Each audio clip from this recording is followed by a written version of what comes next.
Welcome, everybody. Thank you for being here. This is our November 7th business meeting. We're at the Whitted building in Hillsborough.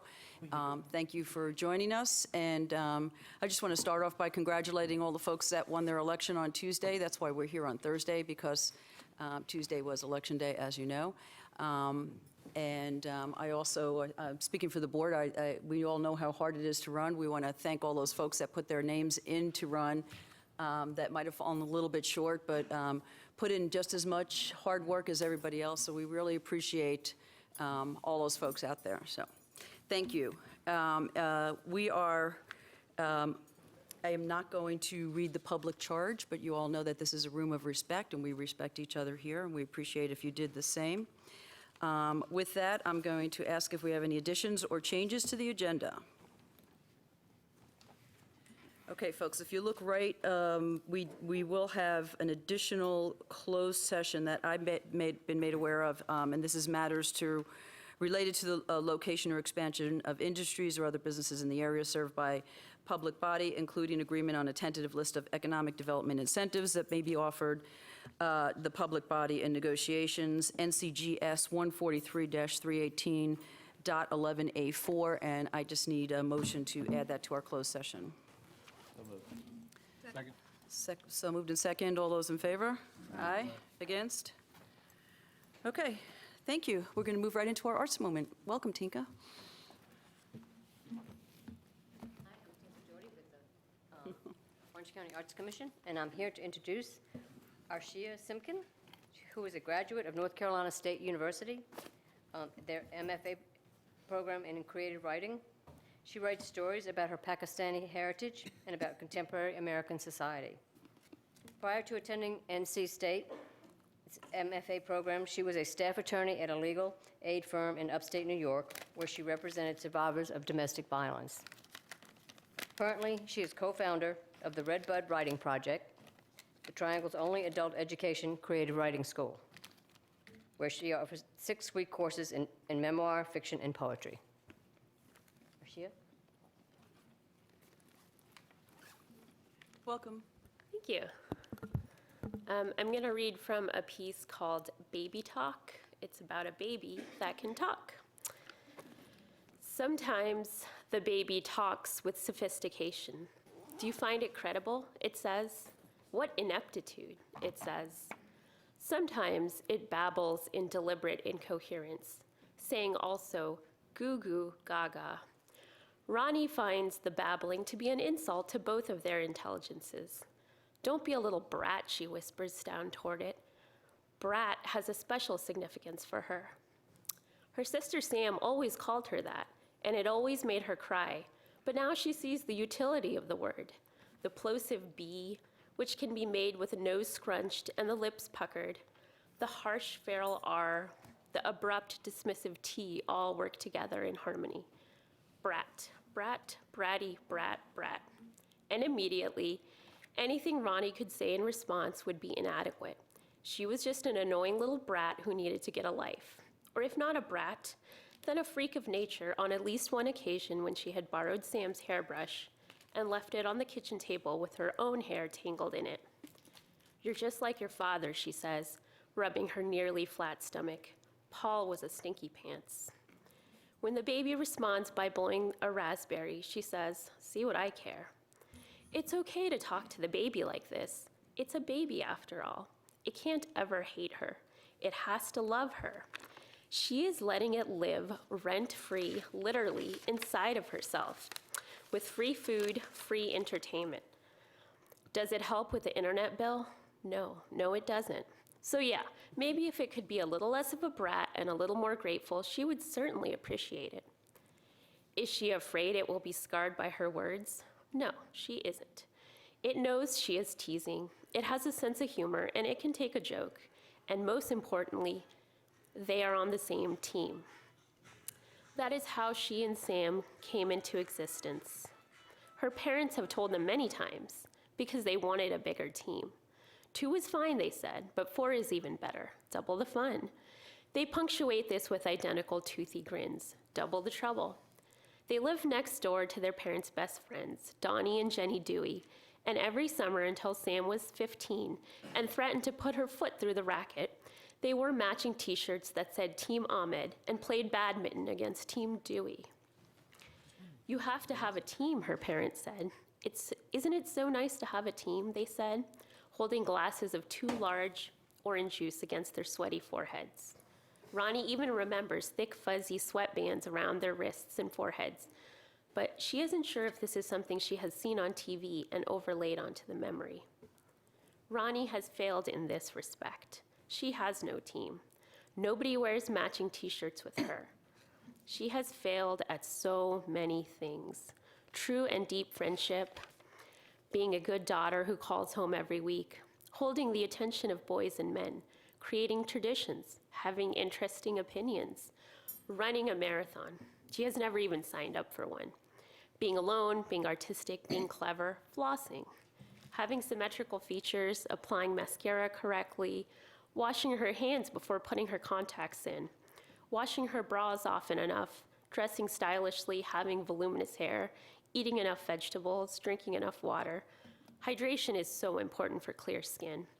Learning deeply about anything, reading serious books, winning at air hockey, finding the right pair of jeans, being effortlessly good at her job, being wanted, being loved, being remembered.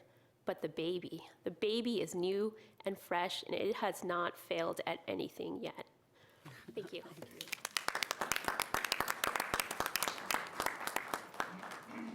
Thank you. It's kind of fun. Folks, I failed to say that we have a couple of things at our desk. One is for the Dr. Charles Van der Horst Water Safety Initiative, and that has some information and a petition to come on that. We have 6B, which is a planning framework for the Orange County Transit Plan, and Caregiver Day Care, which is happening, and we'll talk about that when we come time for it on our agenda. So right now, we're going to go to public comment, and that's 3 minutes. And we're going to start with Mr. Riley Ruski, please.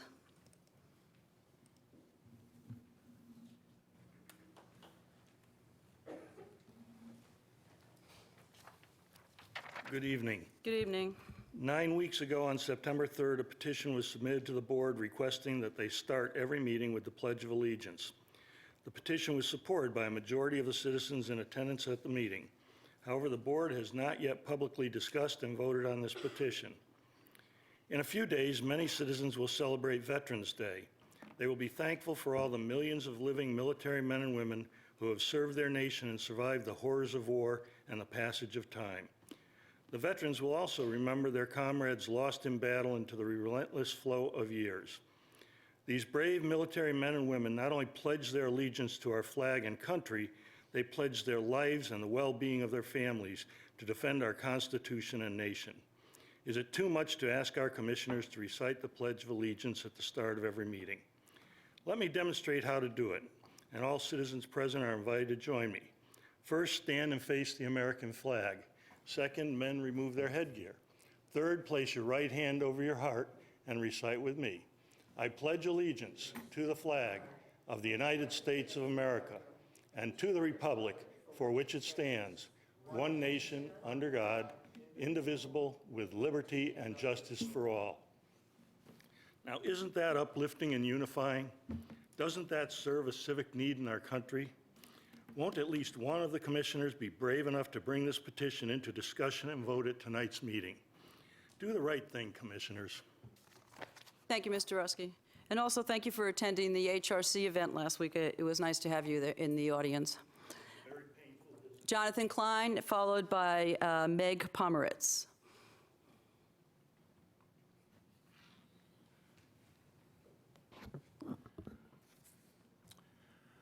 Good evening. Welcome, Dr. Klein.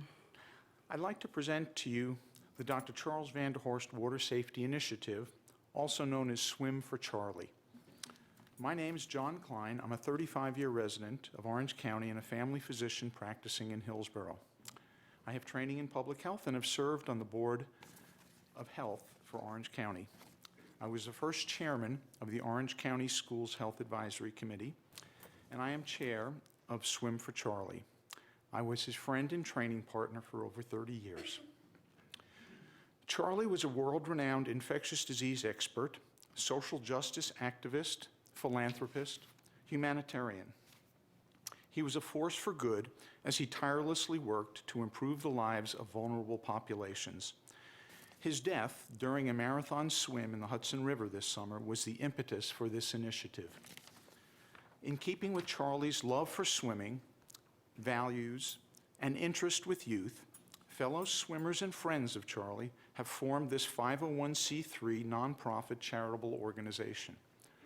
The mission is to provide funding along with development and implementation of youth-based water safety swimming skills programs which aim to provide the opportunity for every child to be safe in and around the water.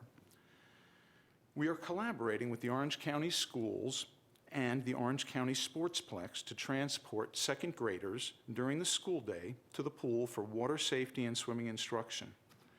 The program will use the North Carolina Healthful Living Standards and will be part of the physical education curriculum. The initiative will be duplicating the highly successful Guilford County model. The Greensboro Aquatic Center, in partnership with Guilford County Schools, have created an excellent Learn to Swim program. It has been operating since 2012 and is graduating about 1,800 students a year and grows each year. The program includes 8 40 to 45-minute sessions over 2 weeks. The first classes in Orange County will include 250 students in Eflin Cheeks, Central, and New Hope Elementary schools and begin spring semester of 2020. We've had multiple joint meetings with the schools, the Sportsplex, and Swim for Charlie board and committee members. The long-term plan is to add the rest of the county's elementary schools next year, followed by expansion to surrounding counties. Our ultimate goal is for this initiative to grow statewide as resources allow. We expect the initiative to continue for the long term, over decades, and have a profound effect upon youth health and lives, matching Charlie's broad vision. Thank you. That was pretty perfect. Thank you so much. Meg Pomerantz, followed by Jim Tucker.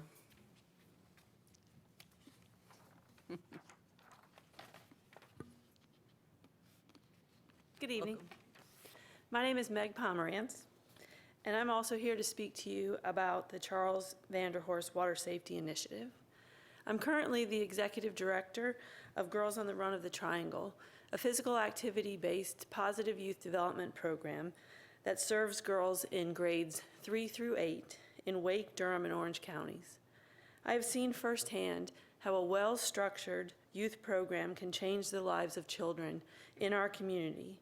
Now I'm serving on the board of directors for Swim for Charlie. I'm the secretary. I began my career as the aquatics director at UNC Chapel Hill and served on the faculty in the Department of Exercise and Sports Science for 20+ years. Back when UNC had a required swimming test, some students knew me as the swim test lady. I have taught hundreds of fearful adults to swim so that they could meet that requirement.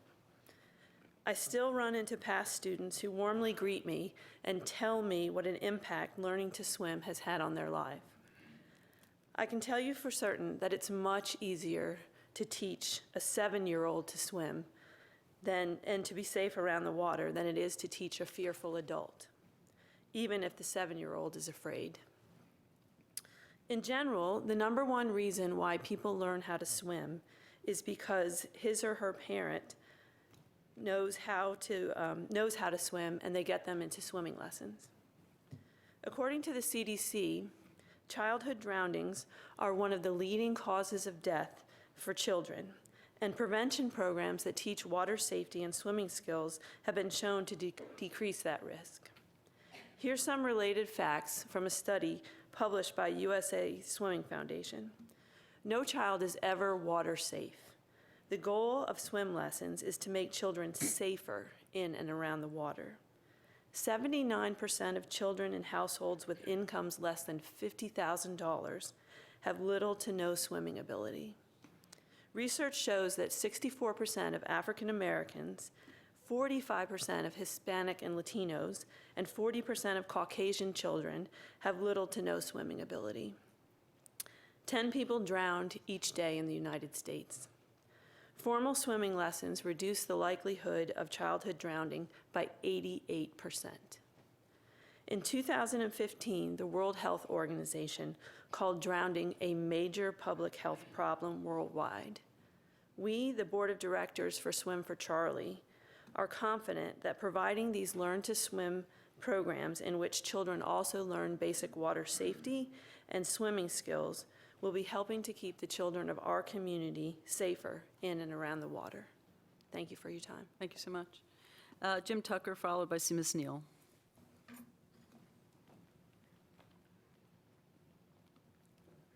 Good evening. Welcome, Thank you for Jim. your time. My name's Jim Tucker.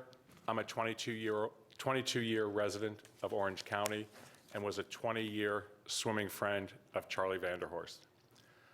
I'm going to talk about how I learned to swim. I was 3.5 years old, and my grandmother paid for lessons for me and all her other grandchildren to swim. The reason she did this was because growing up, she had a brother who drowned.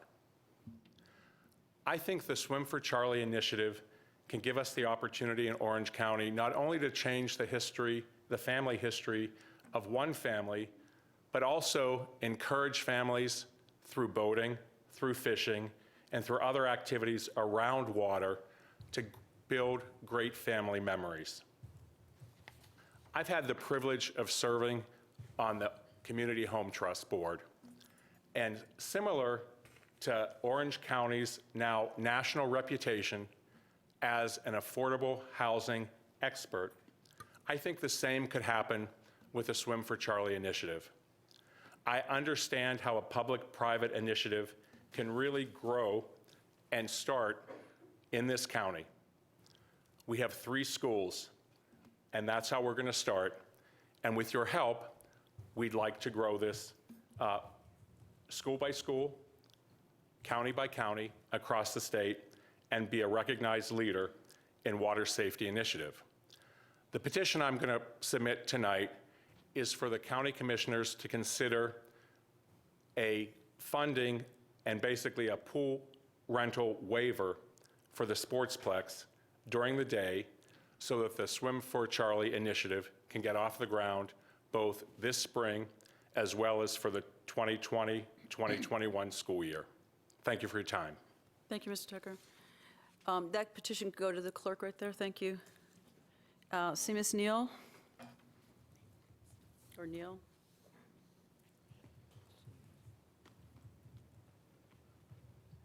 Thank you, Madam Chair. Good evening. Commissioners, good evening. My name is Seamus O'Neill, and I live at 308 Charleston Lane in Chapel Hill. I wish to speak in support of Riley Rusk's petition to open Board of County Commissioner meetings with the Pledge of Allegiance to the American flag. I grew up in an inner-city neighborhood in the Bronx near the old Yankee Stadium. The people of our block and surrounding neighborhoods could not have been more different. Jews who escaped the concentration camps and those with numbers on their arms who did not. Germans whose ancestors came to New York to escape the 30 Years' Wars of the 17th century. Scot-Irish seeking relief from the grinding poverty of Appalachia. Italians leaving a decimated Europe after World War II for opportunity in a new land. African Americans fleeing the Delta floods of 1927 and the endless poverty of tenant farms of Alabama and Mississippi. Americans from Puerto Rico seeking economic opportunity, and my own parents escaping the economic wars with Great Britain during the 1920s when the world prospered and Ireland starved. And I could go on. Quite possibly, it was one of the most diverse communities possibly on earth. Different religions, races, language, politics, views of family and community. Despite these differences, all realized that in America, our differences could be sorted out peacefully through our governmental institutions and not in the streets. This common belief was memorialized in part by opening every public meeting with the Pledge of Allegiance or the national anthem. May I request that the Board of County Commissioners adopt this remarkable and unifying experience and act favorably on Riley Rusk's petition. Thank you. Thank you, sir. Would anyone else like to speak about something that is not, an item that is not on the printed agenda? Okay, thank you.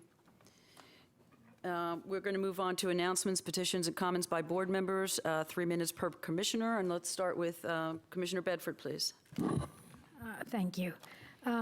As an aside, I would just wanted to let our manager know that the town of Chapel Hill and Chapel Hill Carver City Schools have an agreement regarding the town pools and the Special Olympics and the special ed system level classes, so that if that's looked into, there might not have to reinvent the wheel. And then I have, first we'll start with one question, and Mark Markopoulos might be able to help us, and that is, there was a question about, with our Climate Action Committee, about diversity, and the lack of diversity on it. And I don't know if you were having a second meeting, if things changed or not. Should we have this dialogue? Or, Well, I guess Is there a petition? The or- petition would be to re-examine our list of appointments or whatever the process needs to be to add diversity to that committee.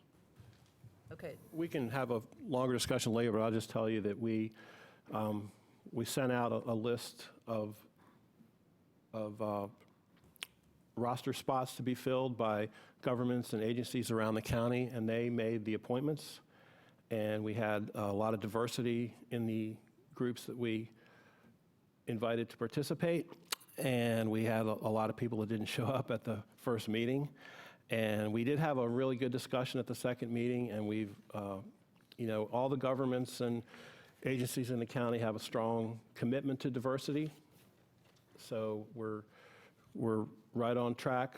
We had a good discussion, like I said, and we have put the word out to everybody that we want to maintain our commitment and do the best that we can. Thank you. and Commissioner Bedford, did you get the draft minutes from the last meeting? Because that discussion that took I didn't read place, them. I think it went out to all the Sorry. commissioners. If not, we can resend it to you. It's probably there. That discussion is in the draft meetings, and it did take place, and there was some brainstorming going on that was recorded. So I guess we'll want to follow up then to see what happens, if it's effective or if we need to make some changes. Thank you. Then my second petition is Governor Cooper issued executive order on April 2nd, 2019, banning questions by state agencies on pay history. And I know that our assistant manager is already looking into this, so this is just for the record. The goal is to improve equal pay for women and others. And so I'm petitioning to check that Orange County HR practice and policy also bans those questions. And if not, then that we consider changes. And then the third thing is I did attend the Cardinal Innovations Board meeting where they did adopt their reorganization plan. And they are reorganizing so that there will be a regional health council consisting of our the central regional counties. And there will also be a local Orange County community council. And you have to apply for either or both of those positions on the Cardinal website between November 1st and 24th. So I would just like to petition that we ask our administrators to help notify residents of Orange County about that opportunity. And perhaps, I think, to even ask Cardinal if they couldn't extend that window, because it's, they didn't talk to our health director until like the end of October. So thinking that that's going to be viable by January is, I don't see how. It's tight, Yeah. especially during the Yeah. holidays. Yep. Thank you. Commissioner McKee? No petitions, but I would like to reiterate and echo the comments of the chair about the folks that ran and won. Congratulations to those, and also a big thank you to everyone that put their hat in the ring. I consider contested races a sign of a healthy community. Commissioner Markopoulos? So I'm going to give everybody a brief update on the commuter rail project. There is a study ongoing right now that's due to be completed at the end of the year, and it's going to tell us a lot about where we stand with the project. The key findings are going to be ridership, the fare revenue potential, and capital costs. There's going to be a lot of capital costs. You can imagine there's going to need to be a double track put out here where the train goes through Hillsborough up on that hill, right? So that's just one example of what needs to happen all across the route. So in January, we're going to have answers to a lot of those questions. And it will also shed some light on which one of the configurations looks the best, right? There's a possibility that the Hillsborough extension may be in the first phase and maybe going to Mebane. Possibility of going to Selma in Johnson County. The folks from the NC Railroad, they're of the mind that if we're going to do it and go through everything we need to do it, if we can possibly do the whole thing in one phase. It was going to be in a couple of phases before the light rail ended. So we'll learn about that. And so I'm also on the Go Triangle negotiating committee with the North Carolina Railroad. And one of our key goals is to get early commitments on the division of responsibilities and the timetable for agreements, because we know that in the light rail issue, it got down to the end, and when we thought we had a commitment to agreements, they weren't forthcoming, so we're very cognizant of that and focused upon that, so nothing happens at the 11th hour. Went to the Regional Transportation Alliance event at the National Museum on October 24th. Regional Transportation Alliance is the voice of the regional business community on transportation. And they put on an event around bus rapid transit. And several of us had been on a couple of field trips up to Richmond a year and a half or so ago to check out the Pulse, the bus rapid transit up there. And then more recently, a few months ago, we went up to Northern Virginia, learned about the Montgomery County bus rapid transit and the commuter rail in Northern Virginia. So the RTA had representatives from those groups down here to just talk about the challenges and what they had done in their regions. And if you want to go to the RTA website, you can get a really good overview of what each of these jurisdictions did in implementing bus rapid transit in their area. Just Google RTA, go to the website, and you'll find it. And interestingly, we're looking at the 54 study tonight. They had a map, somebody from RTA had this map made that showed bus rapid transit all over the region, right, in places we had never suspected it was envisioned. And one of them was out 54, kind of a head scratcher there. And to carry on the transit theme, I want to make a petition that we, looking ahead to the primaries, that we figure out how we can promote voting and taking transit to the polls. Now, I know we can do that pretty directly with our Orange County agency, but if we can reach out to Chapel Hill Transit, and work with them, you can look at the map, you can see the polling places, and you can look at the bus routes. How do we communicate to people that they can take the bus to the polling places? A lot of people don't have vehicles that'll expand the voting numbers. And real quick, we had a SWAG meeting, the Solid Waste Advisory Group, learned about progress on organics, organic recycling, and there's a lot of effort being put into recycling the organics and getting restaurants and grocery stores to recycle it, compost it. And there's a textile reuse program that we're looking at very seriously, where this company in Raleigh will actually pay for our discarded cloth, clothing, all kinds of textiles. They'll sell some to be reused, and they'll otherwise recycle them.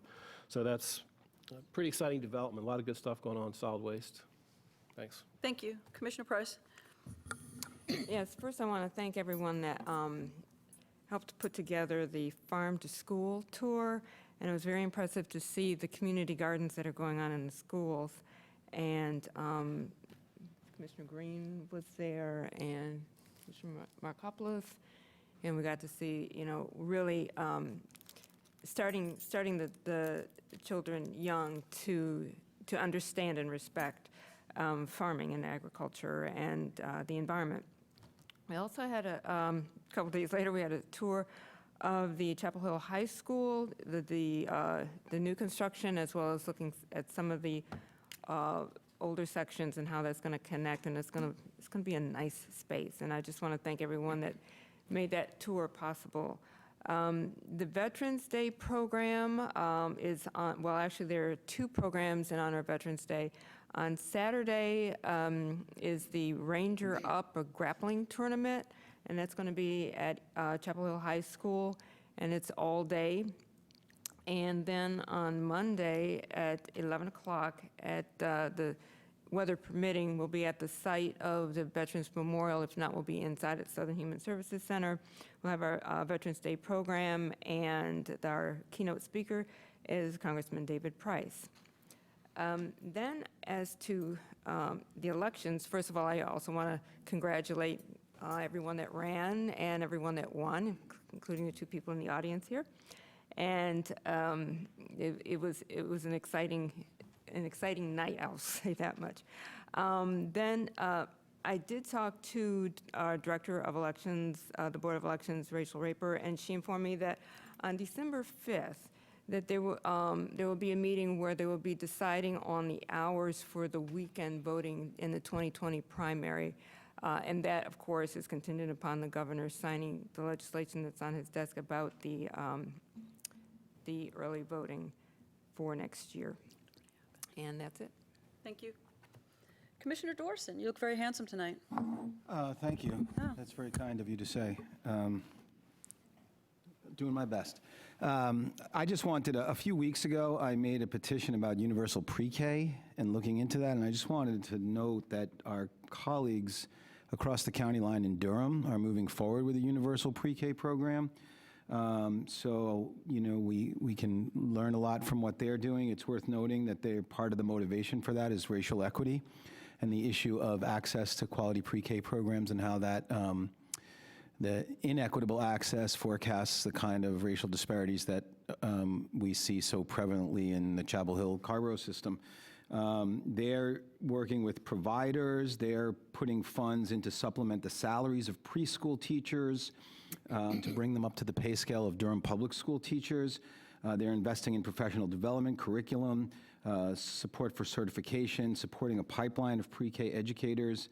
They're offering technical assistance to private owners as part of their program, and so they're investing not just in the capacity of the you know, of ensuring access to pre-K programs, but it also is a bona fide economic development program in supporting locally owned, often minority-owned businesses. And so there's a lot, I know it's in the petition queue, but there is a lot of good work already being done, and I really think that's something we should be pushing forward very aggressively if we can. Yeah, I just want to follow up on that. We actually talked about that at Agenda Review, and we are contacting our partners over in Durham to get some more information, figuring out that we don't have to reinvent the wheel if they have some points to share with us. So thank you for bringing that up again. We'll have a response to that. I think it was towards the end of the year. It's in the I think it was towards the end of the year. We'll have some sort of plan for that. So. Thank you. Commissioner Green. Thanks. Sure. I too enjoyed the tour of the in construction Chapel Hill High. It's very impressive looking for now, and it's going to be just really great. And also, along with Commissioner Price, I went on the garden tour, and I want to thank the Food Council for organizing that, and particularly from the school side, Dan Schnitzer, the Sustainability Director, for helping see it through. So were you on the tour, James Otto, with us? Are you nodding your head like, oh, yeah, I remember that? Oh, no. Were you, Like, Mark? Okay. You told me about it. Yes, I did, yep. Mark Markopoulos was along with us. And just want to a little bit further emphasize that the systemic quality of it. They have a part-time coordinator for this whole system to sort of make sure they're talking to each other and they can share greenhouse space, and it's all very, Ashley Hager, the Food Council coordinator, said it's in miniature what the Food Council aims to be at a county level. It's really sort of making everything work together, so that was great. Also, there were three of us, me, James Etta, and Commissioner Bedford and Commissioner Markopoulos, who attended the school public meeting about the district plan, which turned into more of a workshop about how various aspects of the plan could be furthered. I sat in on the group that talked about facilities, and there was a lot of discussion about communication and the need for better communication about what the maintenance needs are, what the real needs are, and how they can work to coordinate that better. I went to a meeting sponsored by the Visitor Center earlier this week, a morning week, where they had a man who'd done some market research to talk about how what the Chapel Hill Orange County Visitors Bureau can do better to promote the amazing tourism-worthy aspects of Chapel Hill and Orange County. And the big takeaway, guess what, is that our sports attractiveness vastly outweighs everything else. And so it's hard to compete with that, but they're going to try to do better about raising the visibility for everything else. And then finally, today was the Big Ideas Day that the Chamber sponsored in Chapel Hill. And I went to the first half, couldn't make the second half, so I'm dying to know what the 3 top results were. Thank you. I've got a number of things, and I'll try to be quick. The first one is the census.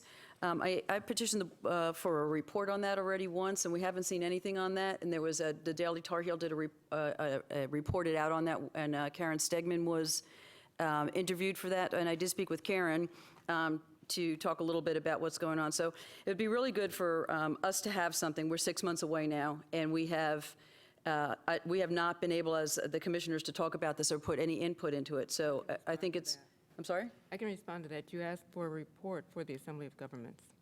No, that's for the Assembly of Governments, but I petitioned us before that so we can have a report so we can put input into it. So I'd like to see something on that as soon as we can, so when people call me, I have a response to that, because right now I don't have a response of what we're doing, and I don't know if anyone else has had that either. Following up on the transportation to the voting, I spoke to Jamie Cox from the Board of Elections, and he's floating the idea of possibly putting a satellite office down in Chapel Hill.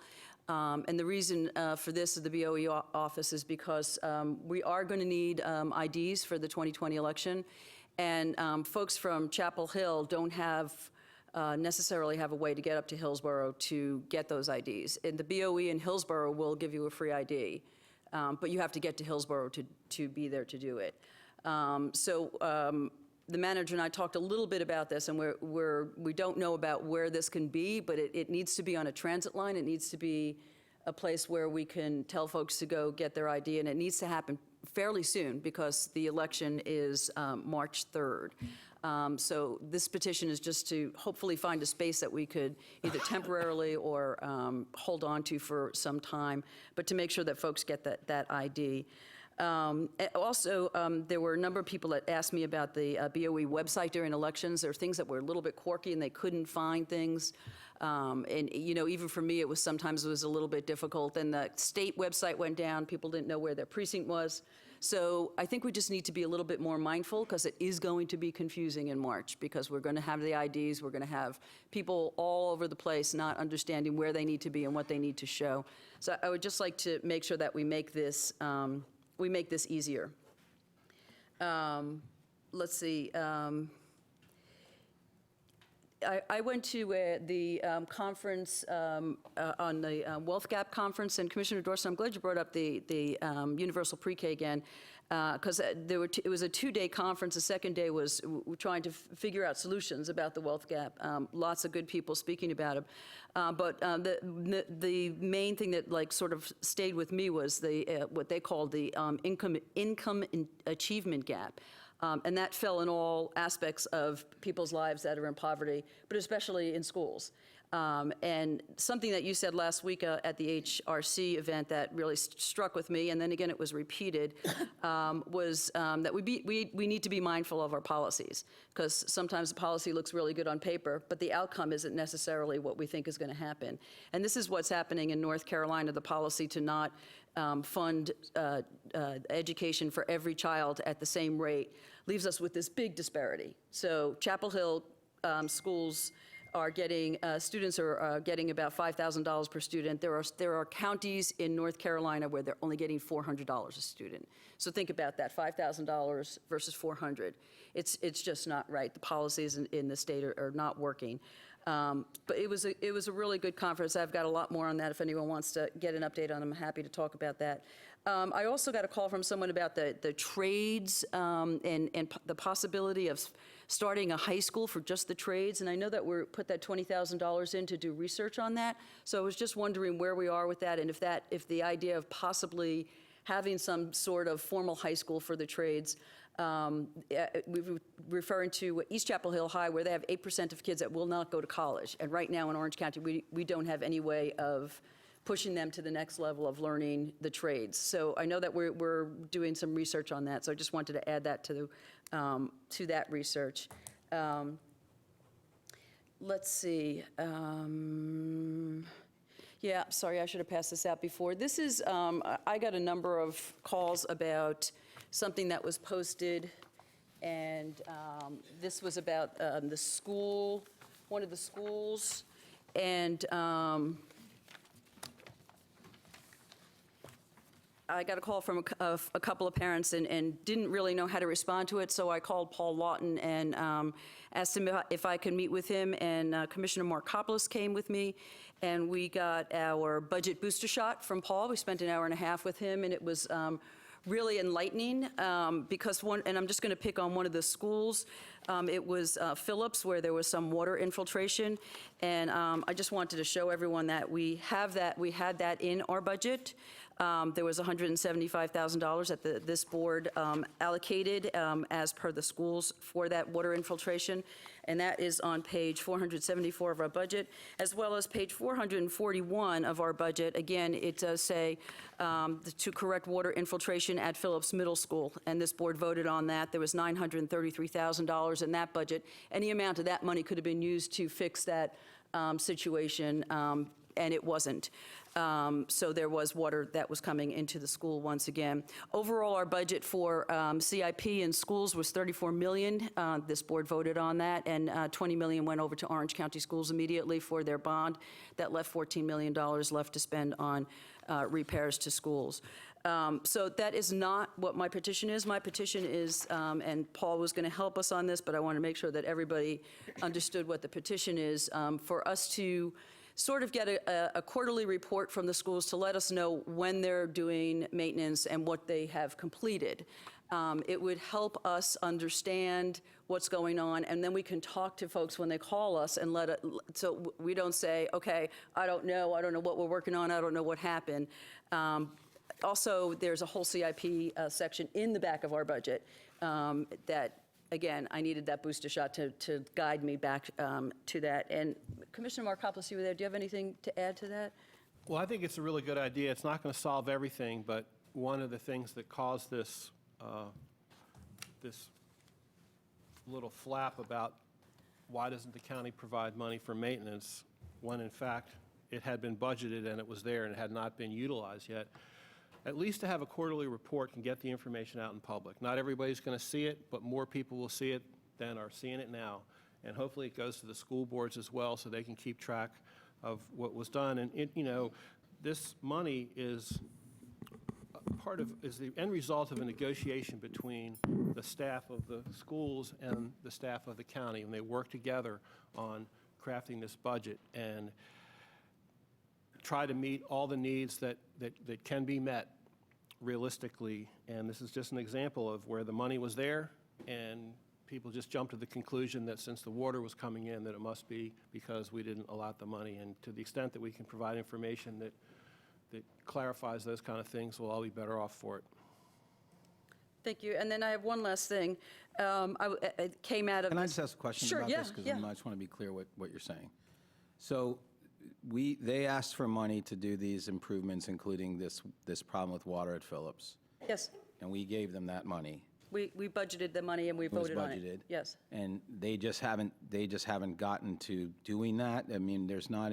We're not sure. That's why I want to do this quarterly maintenance report.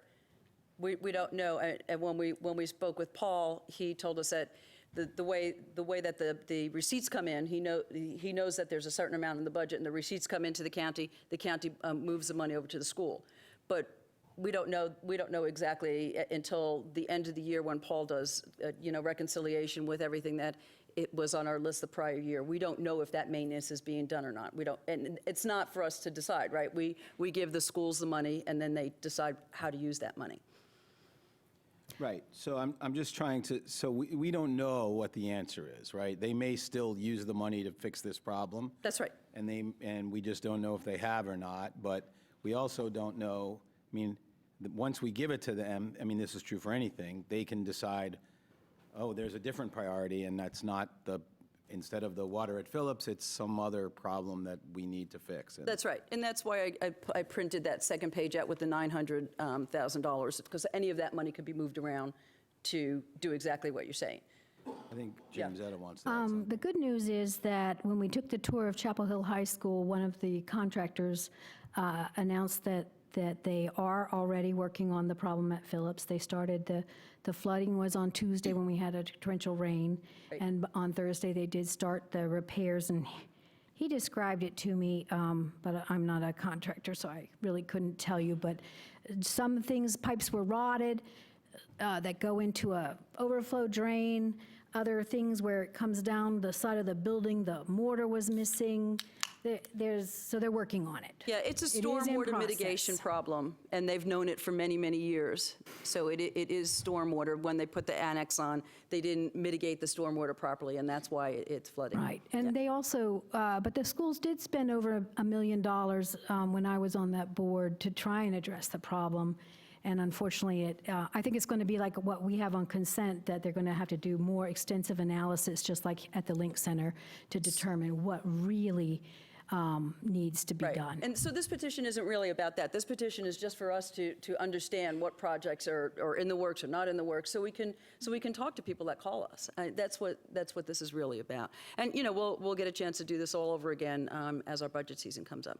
And just to follow, just one more question. So Sure.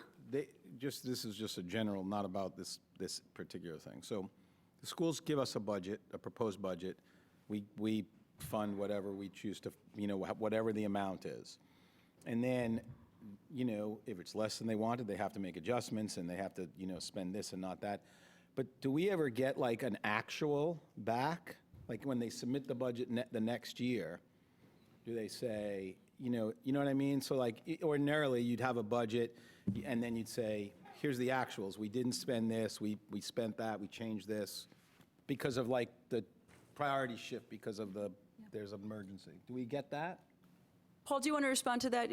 You can come on up here. And there is a certain amount of discussion that happens towards the end of the year.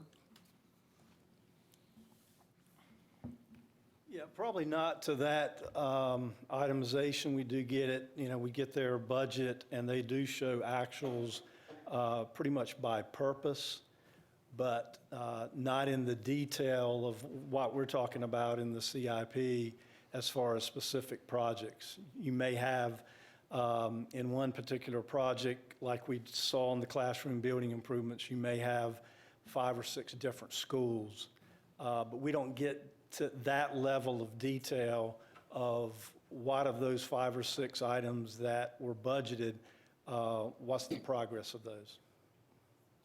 So that's really what this petition would cover. That makes sense. Okay, we're all good? Thank you, everyone. Let's move on to 4A, and this is Family Caregiver Month and Caregiver Day of Care Proclamation. The board will consider voting to approve a proclamation designated November 9th, 2019 as Orange County's Caregiver Day, and recognize November 2019 as Family Caregiver Month, and authorize the chair to sign. And we have Janice Tyler. Good evening, Commissioners. Janice Tyler, Director of the Orange County Department on Aging.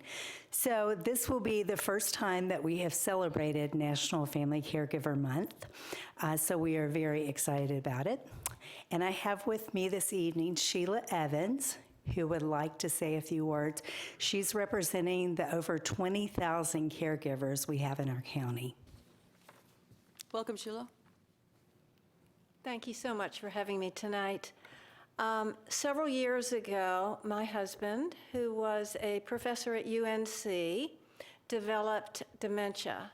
He was 60. He had to retire, and I was nursing at the time, so I had to retire. For the next 5 years, I took care of him at my home. How did I get through this journey, which is a difficult journey? The three main things that helped me were a support group that I attended with my husband at the Seymour Center. My neurologist told me about this support group, and the model at that point was that the caregiver would come and the person with dementia would come. And the dementia person would go with their group, and our group would receive support, talk about things, how to help each other. That was the most important thing for me. The second thing was I had my husband in adult daycare, so that was very, very helpful. And the third thing was I was a part of Project Engage. Project Engage is a program at the Seymour Center and Passmore Center that teaches seniors to become leaders in the community. So through that program, not only did I receive a lot of support from both senior centers, but I learned an awful lot about the resources in the community, in Orange County, and how to help other people in the community learn about these resources. So my caretaking went on. There were other ways I was helped. The senior center has a DME, durable medical equipment closet, and I borrowed, I borrowed several things from them, a walker, a bedside commode, that kind of thing, so I could try these things out. I had several massages given to me, so as a caretaker, I was able to get a little respite like that. My husband was able to get nurses at the center cut his toenails. Let me look at my notes here, because there were wonderful things. I became part of a music group through UNC, and they made a tape for my husband of all his favorite songs. And as his dementia developed, and he could no longer talk, he could hear the music, and he could sing the words. And so that was just another way I learned. I can't express more deeply how the support I received as a caretaker through the senior center, how much it helped me get through this journey, and now I am helping other people through Project Engage and through the support groups learn about caretaking and learn how to get the resources that we have in Orange County, and we are so lucky. Well, thank you so much. It's wonderful. Janice, do you want to read the proclamation? You have. So whereas Orange County estimates that just there are more than 20,000 family caregivers in Orange County, and whereas Orange County recognizes that making time for yourself and family protects a family caregiver's own health, strengthens family relationships, prevents burnout, and can enable a care recipient to stay at home up to 3 times longer. The chance to take a breather and re-energize is vital in order for one to be as good a caregiver tomorrow as you were today. And whereas Orange County understands 6 out of 10 family caregivers juggle everyday tasks, such as preparing food for children for school, managing household responsibilities, and working full or part-time. And as vital members of care teams have the responsibility of advocating for their loved ones and making decisions that lead to the best care outcomes, whether it be for an older adult with Alzheimer's or related dementia or living with a chronic condition. And whereas National Family Caregivers Month, celebrated each November, is a time to recognize and honor family caregivers across the country, and celebrating family caregivers during National Family Caregiver Month enables all of us to raise awareness of family caregiver issues, celebrate the efforts of family caregivers, educate family caregivers about supportive resources, and increase family support. Now, therefore, we, the Orange County Board of Commissioners, do hereby proclaim November 2019 as Family Caregivers Month in Orange County, recognize a Caregiver Day of Care on November 9th, 2019, and urge Orange County residents to take time this month to recognize family caregivers as the unsung heroes of our families and community. This is the 7th day of November 2019, signed by our chair, Penny Rich. Thank you, Janice. Do I have a motion to approve? So moved. Motion second. All those in favor? Aye. Against? Thank you. Appreciate all the hard work. Thank you, Sheila, for joining us. We appreciate it. Yeah.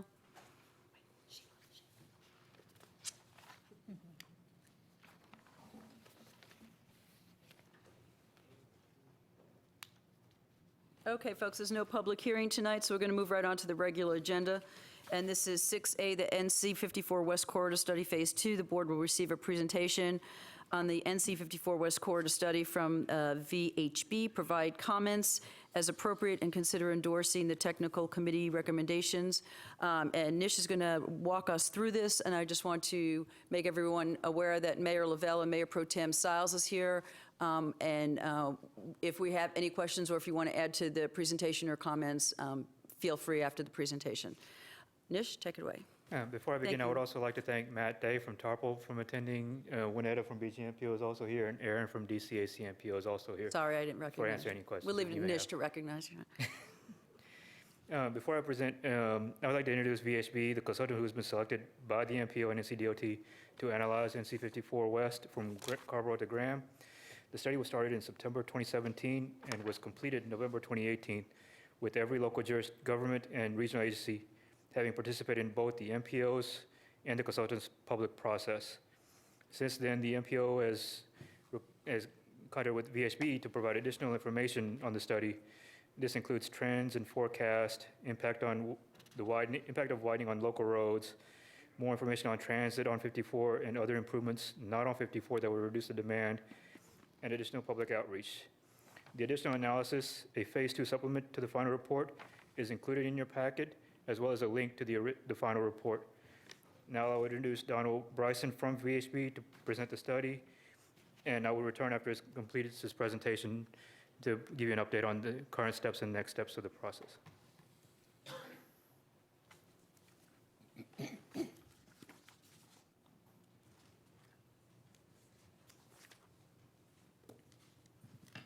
And folks, we have a PowerPoint at our desk.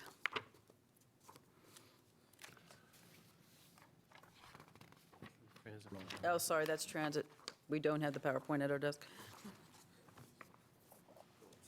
Thank you. We'll send you an email. I'll email that to you. I apologize for not bringing a hard copy of the PowerPoint. I'll put in your mouth what you said.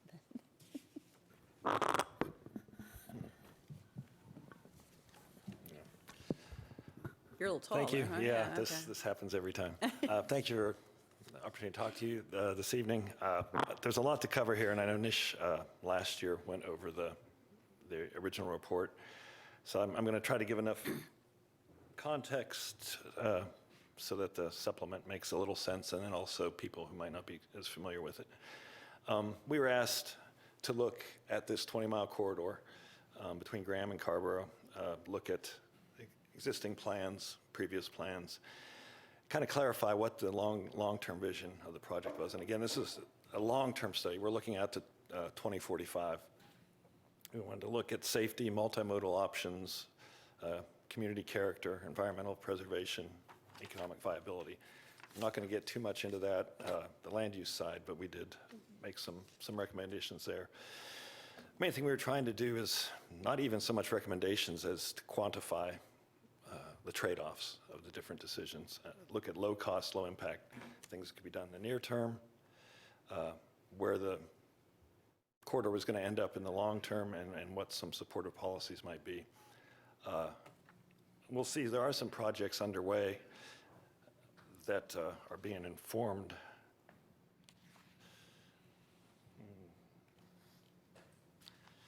This also gives you the idea. Some of the complexity here was we're going all the way from Graham, Burlington, one MPO on one side, across the county line. There's the RPO, then we have DCHC, Carborough, and there were two different travel demand models involved. So it spans two areas, and that made it a little difficult.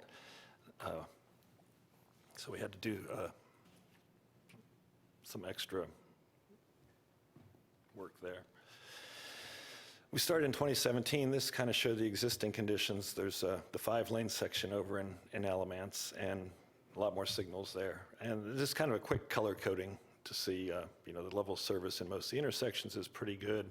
What we found when we get into Orange County is these, where you see the orange bars, what were then unsignalized intersections, Orange Grove, Mebane Oaks, Bethel Hickory. And actually some of these have become, Mebane Oaks is now signalized, and there's projects in the works to improve Orange Grove and some of these others. Part of what we're doing is with this study to identify the long-term cross-section. When these short-term improvements are done, these intersections are done, what should they look like? Are we doing an improvement that's just for a 2-lane road forever, or could it be a 4-lane? So those things don't have to be redone.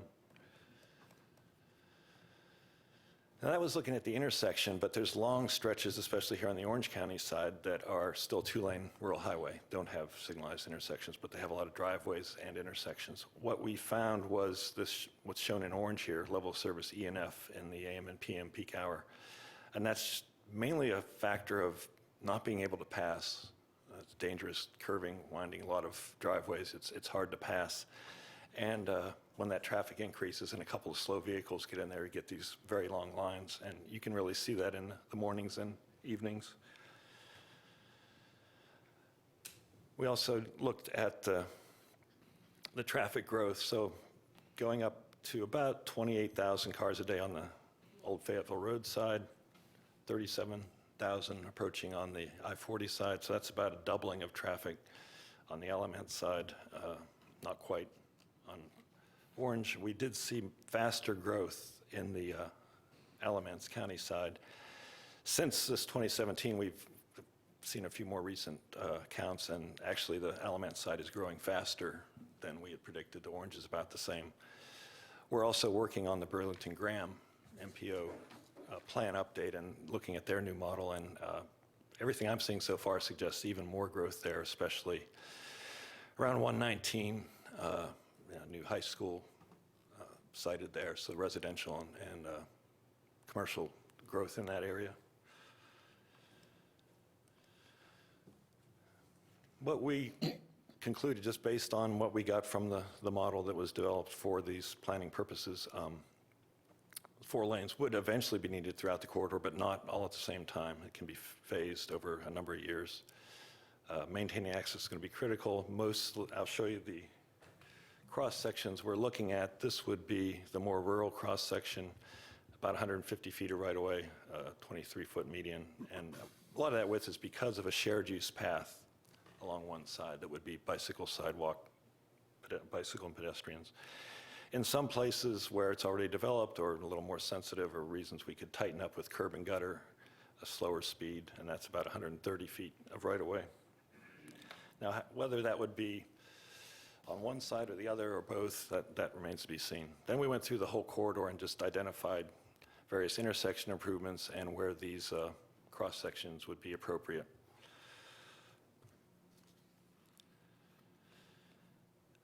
So in terms of implementation, what we found was this phase 1, which is the far right light blue there, that goes from Old Fayetteville Road down to about Dodson's Crossroads. Based on current and forecast traffic volumes, that would be the first most necessary part to be widened by about 2030. In the purple, we see phase 2, which goes 2025, 2035, somewhere in there. Phase 3, which is over there in Alamance County heading east, is about to be done before 2045. And then the middle section, spanning the two counties, and the most expensive because it's the longest, is beyond 2040, maybe even beyond 2045. We identified some places, the intersections, improvements in the meantime, transition areas, some places that roundabouts actually seem to work best. In the supplemental analysis, we were asked specifically to look at, try to explain where this traffic is coming from, who uses 54. And this purple cloud here, it's actually something you can do at home if you have Google, and you can go, this would be if you went at like 8 a.m. on a Wednesday and said, I want to go from somewhere to middle of downtown Chapel Hill, and you kind of move it around in Google Maps, and which roads it tells you are the shortest. So this is the shortest travel time. If you're inside this purple area, then going on NC 54 is probably your shortest travel time. If you're to the north of that, you'd take 40. If you're to the south, you would take 87. And so most anybody on 40 coming from Graham or Burlington would stay on 40 and come on down. As you get closer to 54, it's less likely you're going to head up and back down out of direction. But that's just one destination that's right downtown. What if you were going up into Graham or points north and west? Well, then it draws a lot more. It draws all the way down, this purple cloud, down to Chatham County. And for these trips, 54 is the shortest route. The other thing we're showing on this map is from the models.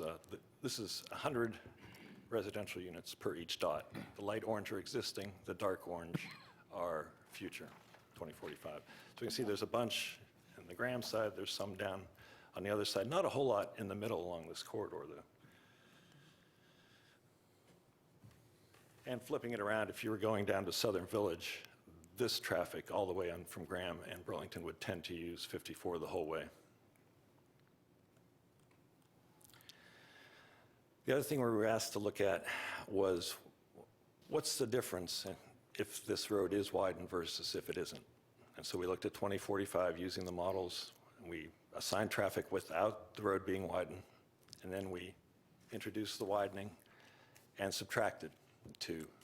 So what this shows in red is where traffic shifts onto 54 when it's widened. That's traffic increases of, the most here is by Hatch Road, there are 2,000 more cars a day. The blue is where that traffic is coming from, though, because what's happened is as 54 gets more congested, people find other routes. They go up on Albert Minnis to the north or New Hope Church and find other routes. Then when it's widened, they move back down, and it actually takes about 500 shift from up on 40 down to the bypass. Just to get a feel for this, I don't want to spend too much time on this, but this is where that 2,000 cars were added, just west of Old Fayetteville. So the green bar there is kind of what two-lane capacity is. Up above the orange bar is four-lane divided that we're recommending. The blue shows traffic historically, and then the orange and yellow are where we looked at the forecasts. So we can see we're already over two-lane capacity, but we'll be well within four-lane. The dotted lines there show what that increase due to the widening. When we widen, how much of the 20-some thousand cars on there, it goes up by about 2,000. We also looked at the transit, and we did get a lot of feedback that the combination of routes from PART, Go Triangle, Link, Chapel Hill Transit, heavily used in this corridor in this green band we're showing, standing room only, and there is movement to increase that service. At one time, the buses ran down 54, but because of, it wasn't quite as reliable because of delays, so now they run on 40, and they're able to get some major park and ride lots and exchanges with routes that will take you into Durham. And just this week, we were talking with Burlington Graham about their interest in this and ways of maybe increasing this service, land use to support it, ride-on shoulder, things like that that could make it work better. And then when the bus rapid transit on the north-south kicks in, this all starts to look pretty attractive. But this is just another way of looking at that. In terms of that travel shed, there's just not that much density within that area and limits in development to serve intensive transit on 54 itself. It might have to be something different like microtransit or subscription service, something else. We're also asked to look specifically at UNC. So these are UNC in blue employees and in red hospital employees, and to see what that potential was. And you can see, just like with the overall growth, there are UNC and hospital employees out there. They are significant, but they're not really the majority. They're not certainly the majority of the campus traffic. What we found was it looked like using NC54 was somewhere between 700 and 1,400 employees. Right now, the school is estimating about 1,900. So there are some things we can do, help them to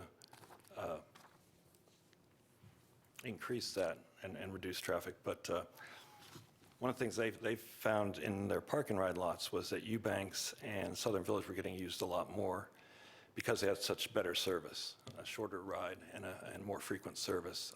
So people were actually driving past other park and ride lots to get there. So I think that's something we're going to recommend in terms of recognizing the need for good service. That pretty much covers the supplemental work we did. There's some more detailed things in your packet, but I don't think they're necessary to go over. I guess questions, or Yeah. if Mish, you had any? Any questions for the consultant? Commissioner Price? Yes, so it seems that all of your studies are on increasing the number of cars and accommodating an increase in cars. And I know that within TARPO and the MPO, we've had discussions about how do we actually reduce the number of cars and have more public transit. Did you look at that at all, or was not your charge? Yeah, we looked at it as best we could. It's just this being a rural area without much dense development. We identified some places for park and ride lots, but one way of looking at it, in order to get enough cars off the road to avoid having to widen, I think we were going to need 2,000. I can't remember, something like 2,000 riders a day along that corridor. But, I mean, you were showing that you had, coming from Alamance County, a critical mass there. Yeah. They were going through, and then another, going through to UNC. And you don't think that providing park and ride in Alamance and providing a bus, park and ride and a bus from there into UNC would be helpful? It would be helpful. I don't think it can be enough, because those aren't all the trips in this corridor. There are a lot of trips going north-south, actually being forced to use the corridor because there's not a lot of connectivity through there. You have the Haw River, and there's only a couple places they cross, so people have to kind of come up and use parts of 54. So there's a lot of different trips with a lot of different destinations on there. There's some that are headed to specific locations that could be served by transit. It just doesn't look like it's enough, and certainly not in the time frame we were looking at. And then I guess my other question, it seems as though you're saying, based on, your suggestion that basically if we build it, if we widen it, they will come.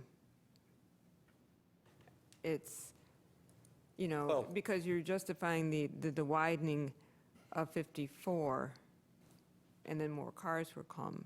More, if vehicles. 50, yeah. It's not inventing or creating new trips. It's just trips that we're avoiding 54 because it becomes so congested and go on to other two-lane rural roads. If 54 is widened, they then use that instead. The one thing about the 4-lane is, safety-wise, it's going to be a lot safer. We have the period we looked at, little over 4 years, there's 700 and some crashes along this corridor. About a third of them were rear-end crashes, which is what you get on a two-lane highway when people are stopping to turn at intersections or driveways and get rear-ended unexpectedly. Now, we do know that some of these intersection improvements will help the side roads. I think you remember when there were some of the temporary signals were in at Hatch and things like that.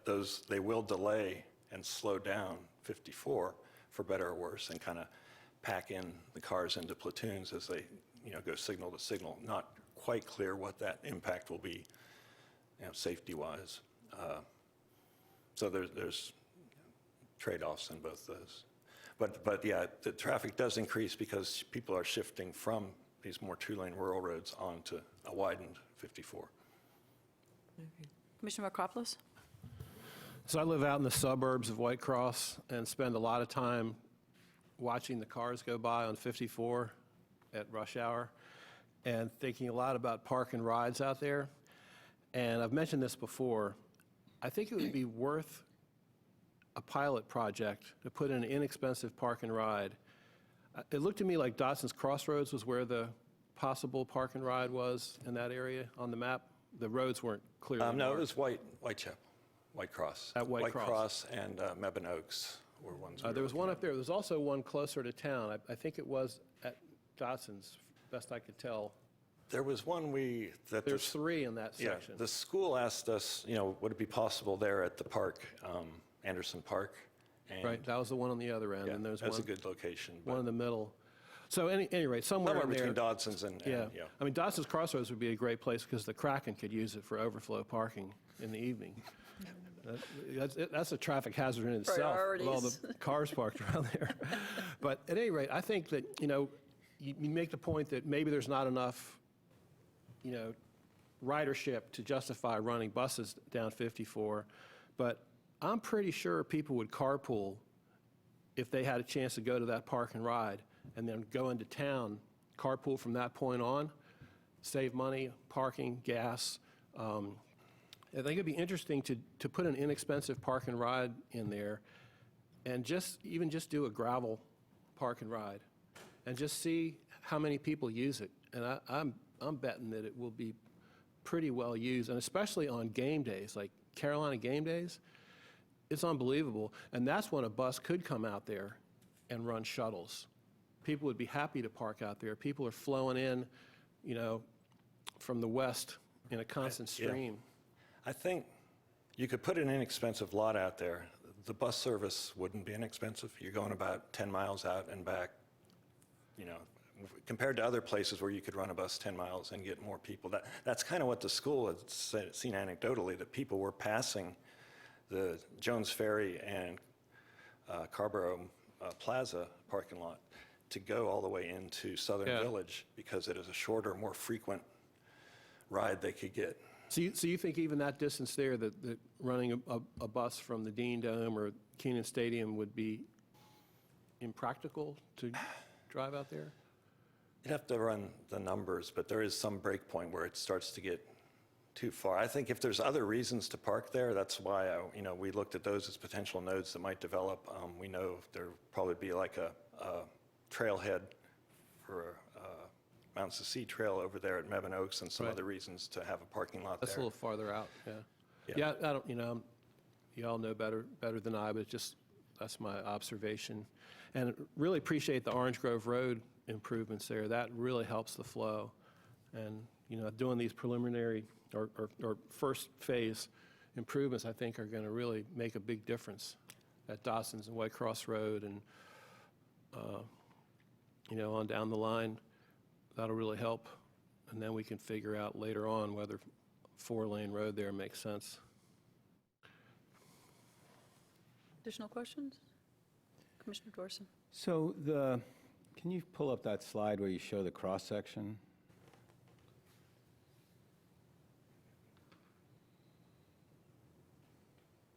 Did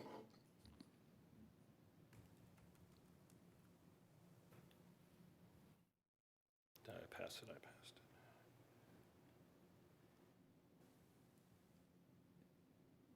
So as you're looking for it, I'll start my question. So, okay, so this envisions a median, like a 20-something foot median. Yes.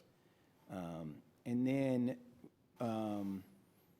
so that's going to inhibit people coming in and out of driveways along any portion where that is. Yes, yes. And so will there be, so that means, will there be, at whatever the controlled intersections are, that median will be narrowed and there'll be a left turn lane? So that people, so people are going to have to make U-turns, Yes. right, to get back to their, so I'm just thinking about like how it is on 15501, like going south towards Pittsboro. They have a median most of the way, or a lot of the way. And what you see a lot is people are coming out of these driveways and then they have to go up to the next intersection and make a U-turn. We've identified, so each of the major intersections would have that, but then there's also breaks we've identified between intersections that are less than half a mile, where it doesn't have to be signalized, it's just a place for U-turns. But we have identified preliminarily where those would be. And so that turning lane is built into that, would be taken out of that median space. That's why it's that wide. And there are conditions where it could be narrower, but that's kind of the DOT standard, and you work from there. And did I understand correctly that you were saying that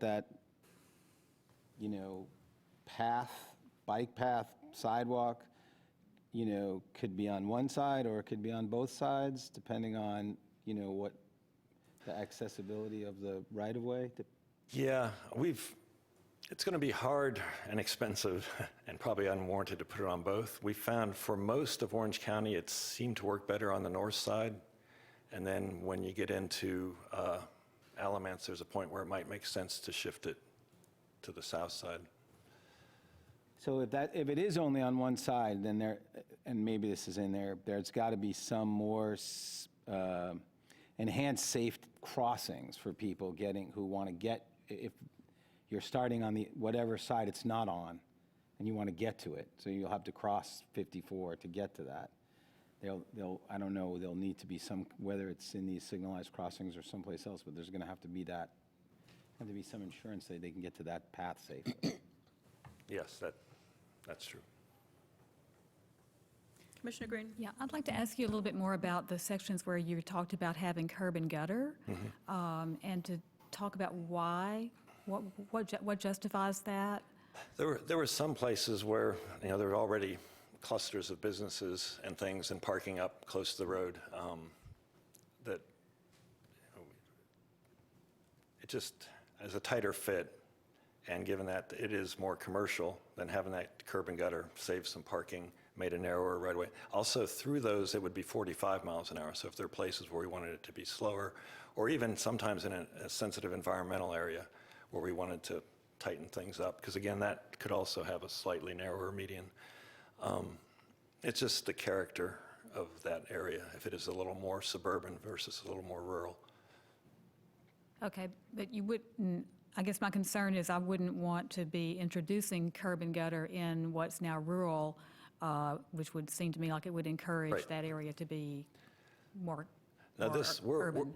Where we had suggested it were places where there was already a number of stores or businesses or things like that had frequent driveways, and crossing that swale gets to be complicated. Yeah, okay, thanks. So I have some concerns about changing the road to look like this, and what does that do to our stormwater flow? Like right now, we're putting pervious versus impervious surface. Yes, no, that's true. And that's so, that's one of the trade-offs to consider.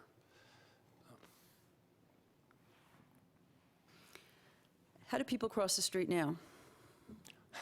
They run for their lives? Yeah, no, there have been, I think people try to avoid it, but we have seen not a lot of, well, we actually did pedestrian bicycle counts too. We only saw them in a few places in any large quantities over by 119 when we got into Old Fayetteville and there at the Kraken. And also I think White Cross, there were a few. And we haven't seen a whole lot of pedestrian or bicycle crashes, but I think that's mainly because people avoid it. The ones we have seen have been pretty severe, and there have been a number of fatalities, I would imagine. both bicycle and pedestrian, and the pedestrians, at least 2 of them were crossing. Okay, I'm going to ask the mayor and Mayor Pro Tem if they want to, oh, I'm sorry, Commissioner McGee, I didn't see you. But we would not be putting crossings outside of signalized intersections. No, they'd be at the signalized intersections, or there might be places where a specialized, what we call hawk, flashing pedestrian signal Right. would be, if there was a reason. But usually, on this corridor, there aren't many reasons to do that away from an intersection. Right, okay, thank you.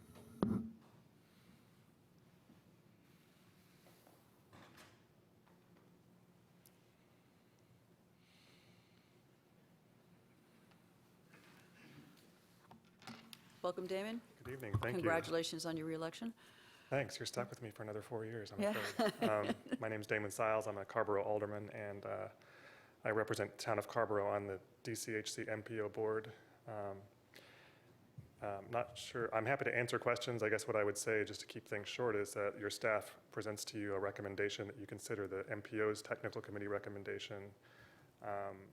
That is something that I intend next week at the MPO board meeting to support on behalf of the town of Carborough. That recommendation is for the board to receive the report, the study report, to carry on with some safety and operational improvements that have already been approved along the corridor and are informed by the information from this study, and then to encourage the local jurisdictions, including Orange County and the town of Carborough, to collaborate a little bit more on identifying future solutions for the corridor, which I think is key. So I'm happy to answer questions. I think as you know, the Carborough Board of Aldermen back on October 15th received the same presentation that you received tonight. We are not in favor of widening 54, certainly not on the section that's been recommended west of town. That is for some of the reasons a number of you have identified already tonight. I can go into that more if you want to, but at this point I think it's just safe to say that we support the technical committee's recommendation to receive the report, continue with the ongoing safety improvements at key intersections in the corridor, and to do some future work, sit down and do some future work about thinking about what makes sense for us, both in terms of dealing with congestion issues along the corridor and safety issues, as well as thinking about impacts on the watershed, impacts on adjoining properties, which are significant. And I'll just leave it at that. Thank you. Questions for Damon?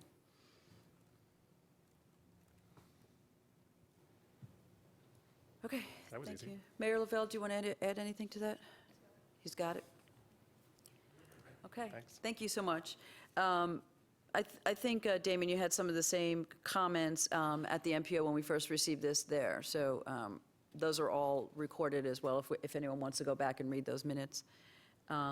So additional questions, or Nish, do you want to add anything to this?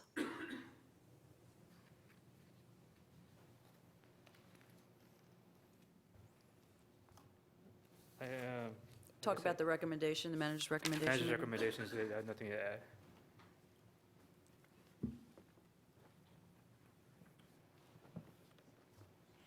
And the manager's recommendation is to receive the presentation, the draft report, and the Phase 2 supplement, discuss and consider endorsing the MPO, DCS MPO TC committee's recommendation that, as Silas mentioned.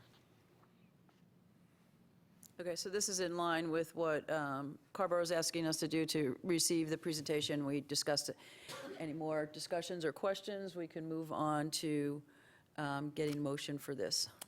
I'll move that we accept the technical committee's recommendation, Okay, the DCHC MPO technical committee's recommendation. we got a second on that. More conversation? Okay. So I have a Yep. question. So is Commissioner what we're Dorsey. doing different than what Carborough did, which says it's unconditionally rejecting, I mean, in the summary here? At least what's in our summary, it says, yeah, that it was, I'm just giving the background of my question. That it I said, thought I'd escaped, but Commissioner Dorson was not at the unconditional dais. rejection of Phase 1 recommendations. That's what it says that you did. Right. So the town of Carborough received the same presentation you received tonight. At that time, we responded to that presentation by expressing our disapproval of the recommendation to widen the highway. Since that time, there's been additional conversation among the various staffs of the local jurisdictions at the MPO technical committee level. The technical committee, having received, knowing what Carborough's board had decided and knowing that the MPO board would be taking up this matter next week, has developed its own recommendation, which had not happened when Carboroughh adopted its resolution. And that recommendation is what's before you now, that next week the MPO board will receive this technical committee recommendation to receive their study, to continue with these already approved safety and operational improvements in the corridor at some key intersections, and to encourage the local jurisdictions to do some more talking with each other. So you all said that you were opposed to the widening. Yes. And this thing that we're voting on still has the widening in it, right? I think that's why the technical committee's recommendation specifies that the board would simply receive the report, not adopt the report. Okay. But proceed with some improvements at But the proceed intersections. with some improvements that are already underway. So Yeah. you know, for example, there's been a signalization at Orange Grove Road, I believe. There are others on the way. There are some potential other kind of safety and operational improvements that can be made that are informed by data that was developed in this study. I think those are all important, and we certainly support those. And the MPO board has supported those as well. Those are part of a programmed and accepted projects. Yeah, and I support those too. I just want to understand that widening is still on the table. It's still in part of this, right? I mean, Widening is recommended in this study. Carboroughh does not support that. And the technical committee's recommendation is that the MPO board simply receive the report and not adopt the report. But we're also not rejecting the report. We're not saying the thing can't be widened. Just want to be clear on what we're doing. Yes. That's right. Right. That's right, but I think the importance of, and correct me if I'm wrong, Damon, of receiving this is so we can continue on with the safety, the different safety aspects that are. Right. I mean, the study offers us a ton of valuable information about how the corridor is operating today and how it will operate in the future, how it will function in the future. We're not looking to reject the work that's been done here. What we are opposing is one of the major recommendations in the report, right, which is the widening aspect. But again, that's, I think, something that can be subject to future conversation. I think part of what has gotten us to here today is that, in my view, and I think in the view of some others, there needs to be some more conversation between the local jurisdictions in thinking about what the priority is here, what our values are, what values we're bringing to the table when we think about the future of this corridor, and what makes sense in terms of investment. The recommendations that are made in this report lead to some significant investments of resources. And I think we need to talk about how that fits in with other priorities. And do we have any sense of like the timeline? So we're going to receive Timeline this on that. thing today. Oh, okay, I'm sorry, go ahead. Yeah, and then what? MPO. So the And MPO then the board MPO is going to look at it. MPO board will hold a public hearing next week. Right. And we'll make a decision about this study, this report. And that's what the technical committee's recommendation is referring to. It's referring to this hearing that will happen at the MPO board meeting next week. And beyond that, Aaron can Aaron Kane is with the MPO staff. And can Aaron, welcome. Thank you. Excuse me. So yeah, the next steps would be that by receiving the report, the MPO staff will have this information and can use it to evaluate whether or not we want to put forward projects for state and/or federal funding, but we would not be required to or directed to by policy to pursue that. So the way we interpret this is that if the report was adopted, then we would, as staff, pursue acquiring state and federal funding for widening of the road. If it's just received, we're not under that direction, and we'll get later direction from the MPO board in March and April about that, and I think I know what that direction is going to be. So March or April will be a point at which there'll be some decision as to whether we're going to pursue funding for any or some range of these. For the intersection and safety improvements, there's already some funding for that. But that would be the point at which we would decide whether or not to submit this project, the widening, for example, for state or federal funding. And I think the message we're receiving here is to not do that. And the money that's been already set aside for the safety improvements, that will start getting spent now, or that will wait till March or April?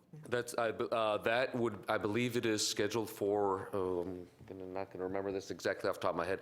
Right-of-way is either this year or next fiscal year, and then construction in fiscal year 22. Is that, I think. For what?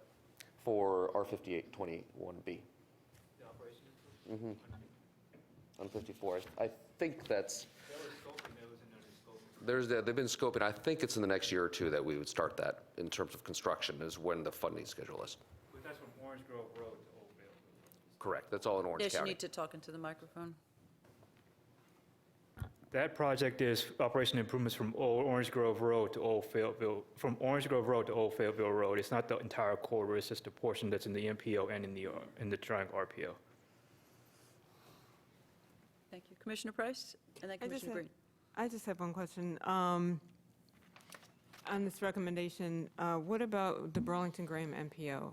How much coordination with that MPO, since part of it, a good portion of this is in Allen? We've been speaking with Burlington Graham MPO. When is here to speak of Burlington Graham. We've also talked to Graham. We've also been coordinating with Graham as the other end of the corridor, and Alamance County, which is also part of the corridor. And Yeah, I think could see they're that, but working it with wasn't in the mentioned there. So I will let.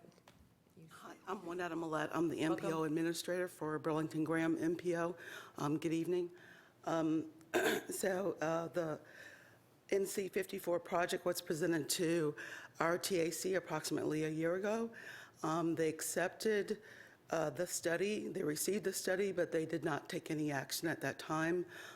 They had some concerns about the widening and also some safety improvements occurring along 119, the intersection of 119 and 54. We were going to revisit the study based on the actions of our adjacent MPO at our January meeting. So that's the status.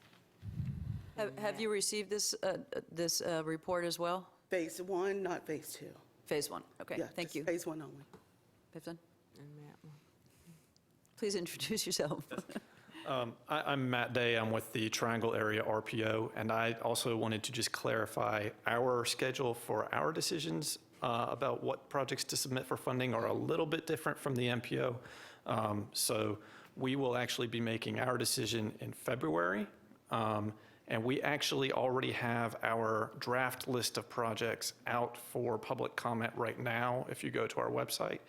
I will say that widening this was one of the projects we had on our draft list of potential projects to submit. So that is something to be aware of.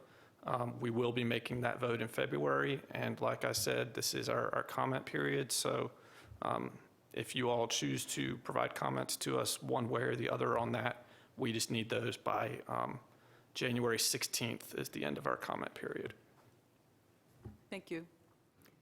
Can I ask a question? So, Yes. well, actually, We have just Commissioner wanna- Green and then Commissioner Bedford. I just want to Sure. finish up. So does the Burlington Graham MPO need to be included as far as working in cooperation with item number 3? They certainly can be. I mean, we like Juanetta. We'll work with her. Okay. Thank you. There's no objection on our part. Commissioner Green and then Commissioner Bedford. Yeah, I just want to say I like the direction that this proposed here is to vote to receive the report and have the discussion. And I particularly like that Mayor Pro Tem Siles has said more than once that what we need to do is talk amongst ourselves as the two boards about what makes sense. And I like that better than them saying one thing and us saying another and duke it out at somewhere else. On this ongoing safety, I just want to be assured that the rumble strips are in the plan. Is that something that can be done now? Is that the right word? Something to alert you when you're about to cross the center line or when you're about to go off the road? I read about that in here in your report. Yeah, that would be something that takes place at engineering stage. We wouldn't have that kind of specific design at this point, but we can certainly make sure that design folks are aware of the desire for the rumble strips. I personally desire those because I tend to avoid 54, that section at night, because I don't like the fact that there's no median, so, yeah. Okay. Thank you. And Commissioner Bedford. When you were doing this study, and what is the horizon for the widening of 40 through Orange County, and was that integrated with the study as to how traffic will flow? Yes, that is part of the triangle regional model that Don mentioned earlier. It is already incorporated into it. It's been the operation improved. It'll be operational 2025. The widening is incorporated in the model, and that's shown in this traffic impact as well. Okay. Okay. So we have a motion on the table and a second to receive the presentation, discuss, and consider endorsing DCHC MPO Technical Committee recommendations, on and on. Good discussion, and I think we're ready to call the vote. All those in favor, say aye. Aye. Against? Okay, thank you all for being here. I really appreciate it, and I think I agree with Commissioner Green. I think it's really important that we collaborate with Carrboro as much as possible so we can all be on the same page and feel like we're having that conversation. So thank you all for being here. Okay, let's move on to 6B, and this is the approval of a planning framework for updating the Orange County Transit Plan. The board will consider voting to approve a plan framework for updating the Orange County Transit Plan and to appoint 2 commissioners to serve as representatives to the Policy Steering Committee, and those 2 commissioners will be co-chairs of this committee, and this is what we have at our desk. So Travis, welcome. All right. Thanks, Chair Rich. We've already reviewed those decision points, so thank you. Just a little, so the purpose, of course, tonight is to really get us going from a policy perspective on the next iteration of the Orange County Transit Plan.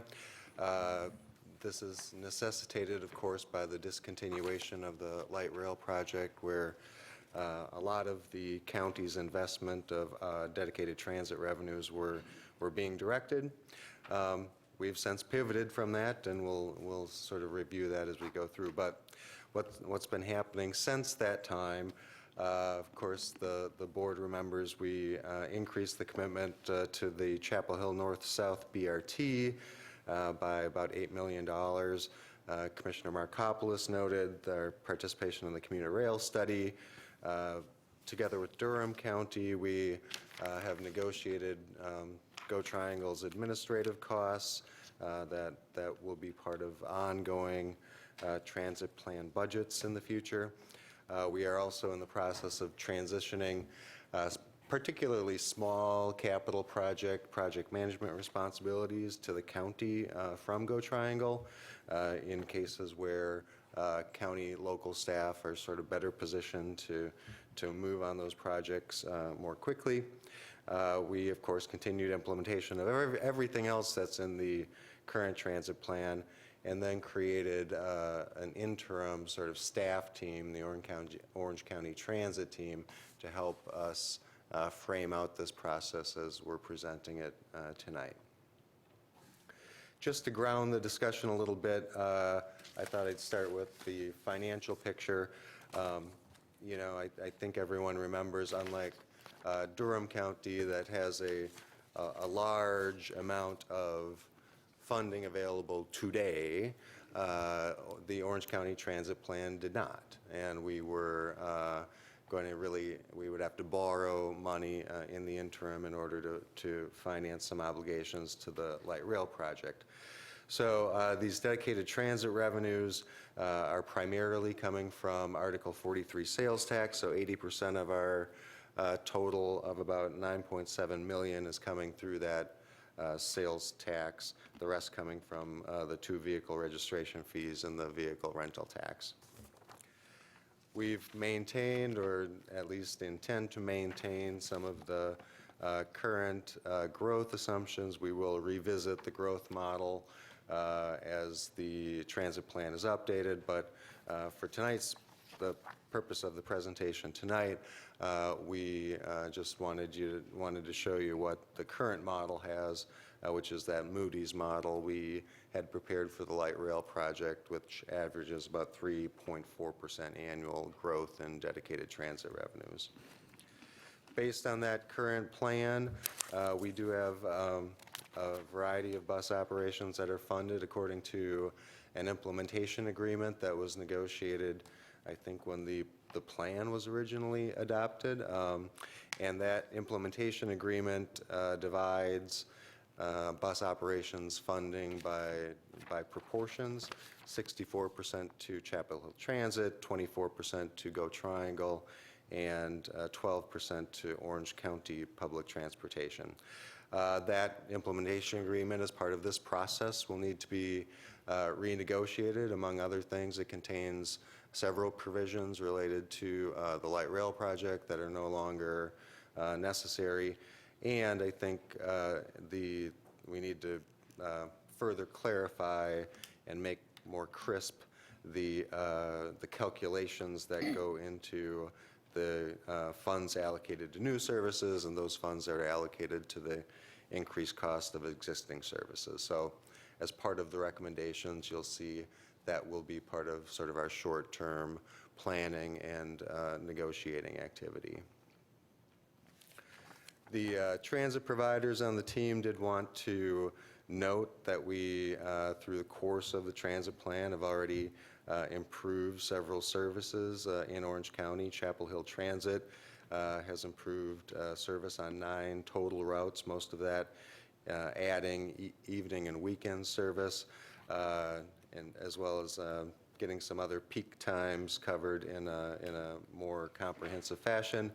And then we also, as I mentioned, are picking up the increased cost of some of the existing services.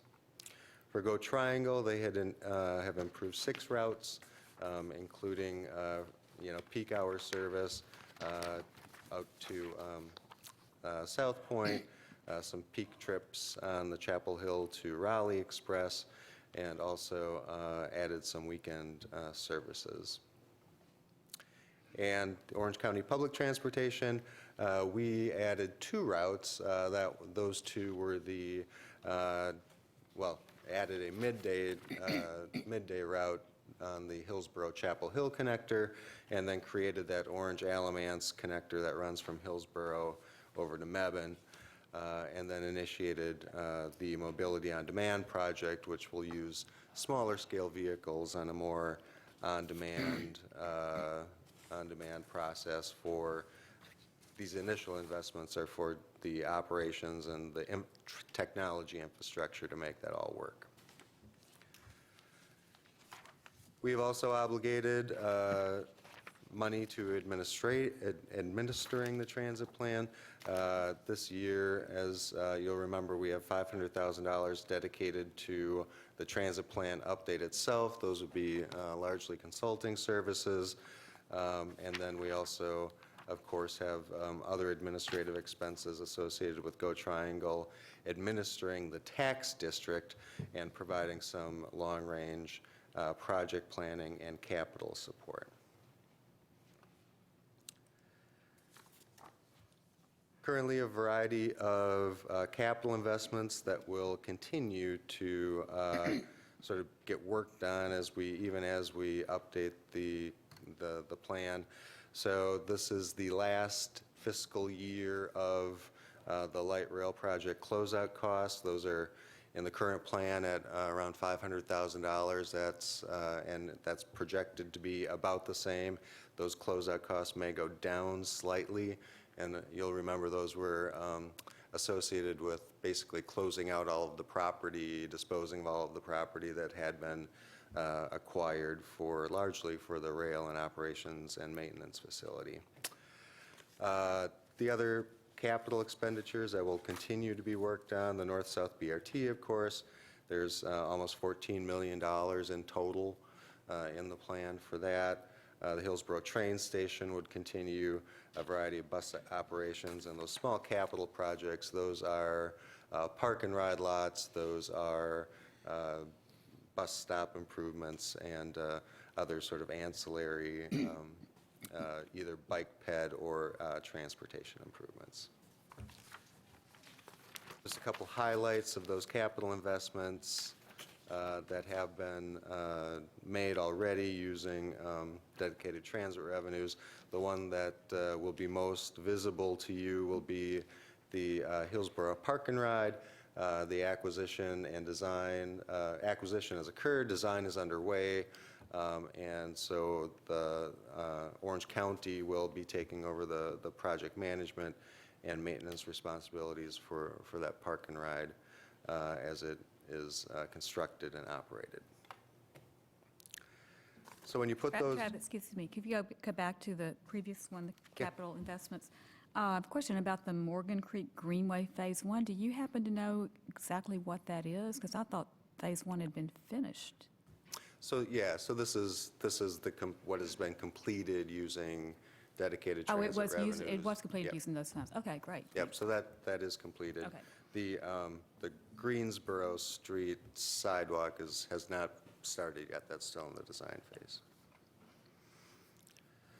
So here you'll see how all of those investments, as outlined in the current plan, sort of play out over time. You'll see in the early years of the plan, we're making those substantial investments in the Chapel Hill Bus Rapid Transit Project, a total of about $14 million from fiscal 20 to fiscal year 23. After that, you'll see that the purple bar in that graph decreased significantly because we don't have any significant capital projects programmed out in those years. Bus operations stays about the same. It grows by just an inflationary factor in this model, and then transit administration expenses also remain constant and just grow at a inflationary factor. As a result of all of that, you'll remember that we have focused in the past on what is that net cash balance at the end of the year that can be applied to basically cash in the bank that can be applied to projects. You'll see in those lean years, the next 4 years, we are investing heavily in the bus rapid transit system, and then our capacity starts to grow starting in 24 and fiscal 25. So as we have talked with, at least at a staff level, about how to sort of move the planning process forward, there would be, we're proposing basically 3 different groups. One would be a policy steering committee.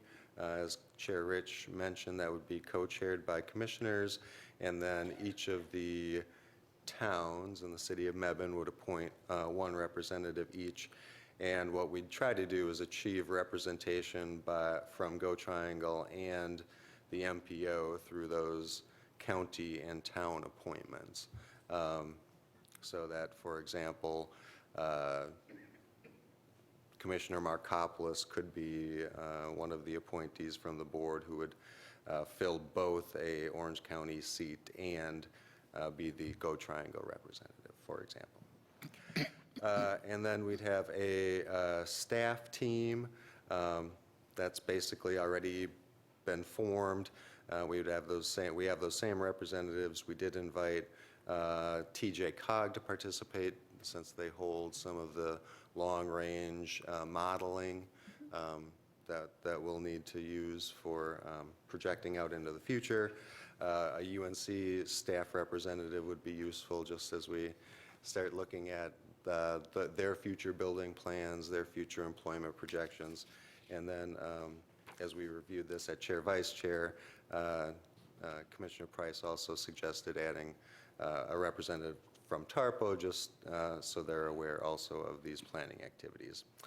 We would coordinate with the Durham Transit team and then also invite participation from Alamance, Chatham, and perhaps even Wake as the regional concepts are sort of developed.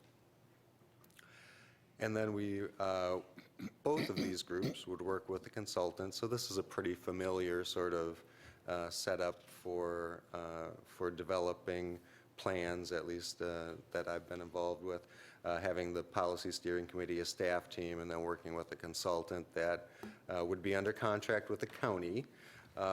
They would facilitate all of the public input processes that would be necessary along the way as directed largely by the policy steering committee. And then they would compile all of the transit and employment data, the traffic pattern data, and use that data to recommend a draft, make recommendations on what could be in a draft plan. Madam Chair, may I ask Yes, a question please. here? Yes, sir. When we go back to the staff team, it says same representatives on the first line of it. Remind me who those staff representatives are. Oh, so that's just from the county, Chapel Hill, Carborough, Mebane, Hillsborough, and then Okay. DCHC MPO, and Go Triangle. But these are not Go Triangle or other transit provider staff. This is our county staff, either county or towns. We have engaged we have engaged Go Triangle staff as, they are a transit provider. They're on the staff team. They're also would ultimately their board of directors ultimately has to adopt the plan, as does the DCHC MPO. So that's why those groups are also involved. I don't have an issue with those staff being on there. I want to make sure it's heavily weighted with Orange County and Orange County town staff. Oh, I think yeah, we are absolutely, yep. more acutely aware of what the county need is versus what the transit provider need is. And I want to make sure that this iteration that we consider county resident need. Yes, yes. So, even the staff team is primarily composed of planning staff from the county and each of the towns. Okay, thank you. Under the policy steering committee, you're saying Go Triangle and the MPO, they would not select someone, okay. No, this is really, the board's creation. It's the board's plan.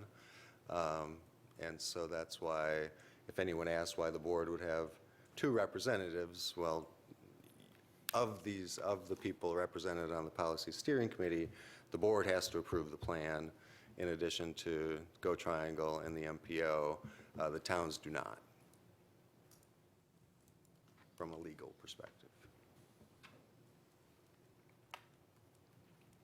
Any other questions on The that? towns are represented on that. The towns have representatives. It's just that the county has two, which would be rational because it's a county tax, county-wide county tax that is providing the funds. Correct. The county, So I don't Yeah. have an issue with that. right. My only concern would be that Go Triangle DCH MPO, I do have a question of what achieved representation through county municipal appointments are. I would like to actually, and I'm making an argument now, so I'll stop, but I do have issues or concerns over that wording. So what that would mean is that neither the Go Triangle Board nor the DCHCMPO Board would appoint representatives. The town and That was my county. concern, that this be So county-led, county-driven, Yep. and county-focused. Yes, it And- is. and It if is. the But there is MPO representation from each of the towns on the steering committee, I don't not have at any the final problem. vote, yeah. The So- final vote is between Orange County, Go Triangle, and the MPO, and that's legally how this is set No, up. I Yeah. understand. I don't have a bit of problem with that. I Okay. just want to make sure that with this iteration, that the county is the focus. Yes, the county plan, yeah. Good.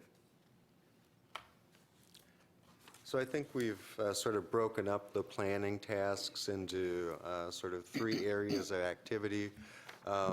Sort of in the short term, we would bring the policy steering committee together to confirm the vision and goals. Largely, I think they'll be consistent with what they have been in the past, but there are also new technologies, new modes, new perhaps transportation theories that can be integrated. We would then, of course, update our financial models. So I showed you sort of what's in the current plan. We need to refresh those revenue forecasts. We need to the extent that there have been changes in the assumptions, refresh those expenditure projections so that we know exactly what funds are available by year.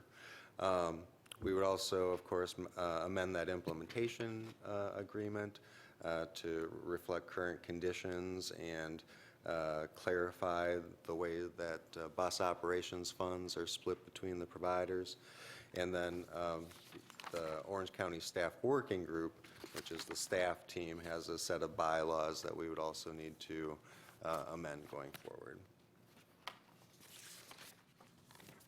In the midterm, as we look at how the actual transit plan is getting put together, I think the staff team thought it would be useful to have at least some review of how transit money has been spent in the past and that there have been good investments and achievements, and just a nice crisp section on how your dedicated transit revenues have been spent. Each transit provider has already invested in a short-term transit plan that basically covers the next 5-6 year period. So we would just have the consultant look at those short-term transit plans, make sure that those are integrated together. One of the missions was to ensure interconnectivity, but so that should already be there. But we would want to also state in the plan that that is in fact the case. And then we would continue the implementation of projects that are in the current plan during this sort of midterm time over the next 2 years. Then over the longer term, there would be lots of opportunities for public and stakeholder outreach, local as well as regional. As I said, we would certainly communicate with the Durham staff team, but there are probably other transit corridors that we also need to be looking at and talk to those stakeholders about that. Other stakeholders are going to be major employers in the area. They'll get a specific sort of outreach to them. Then we would examine sort of long-term transit market needs both within the county and then regionally across counties, and there we mention our adjacent counties. From that, we create a list of local and regional projects so that we have the ability to measure those against the goals that have been set out in the beginning for the vision for transit services in the county, and then draft a plan that would ultimately be approved by the County Go Triangle and the MPO. In terms of a timeline, we're ready to create that policy steering committee, get the consultant approved by the first of the year, start outreach in the spring of '20, get a draft transit plan out for comment in the fall of 2020, and then approval in January of '21. And here are your decision points if you choose to accept them. Comment before we Sure. start. Sort of before we get to that, it's pretty impressive what has happened since the light rail was discontinued. We haven't really missed a beat. We've moved on, we've expanded the bus system and done a lot of things to improve transit for folks in Orange County. It'd be a good idea to publicize that at some point, because people are wondering, what happened, what's going on. I think it would be a real good move to answer that question for people. There is a nice one-page infographic that we can make sure everybody gets their hands on. Right. Yeah, because I think it is. I think that's an important point because we still have a transit plan in place. I mean, that's the thing, is that it wasn't the fact that light rail got killed didn't mean that that was the end of the transit plan that we had. And so, I mean, just to as we're talking about this, just keeping in mind that we're talking about the new one, but we don't have nothing. That's right. So, and that, the stuff that you're talking about, Mark, that we've gotten done as part of that, the Hillsborough train station, the BRT, the improved OPT services, that, that's where that all comes from. Is that on the website, that one-pager? It's part of, so Go Triangle, as part of their annual plan, has put out, has created these, I don't think they're ready for publication yet, but as soon as they are. As soon as they are, we and can it's- put that And it's on. by county, That's great. and it's been fact-checked, Yeah. so. Great. Commissioner Good. McKee? But let us not ever forget that getting to this point wasted millions. A massive amount of money was spent that could have been spent moving us further on this program that we're on now because of the direction we went before. So I will never stop reminding this board or anyone else of the waste of money that occurred over the last few years. Okay, we have one person in the public that wants to speak. Do we want to hear from that before we ask additional questions? Okay, Mr. Ruski.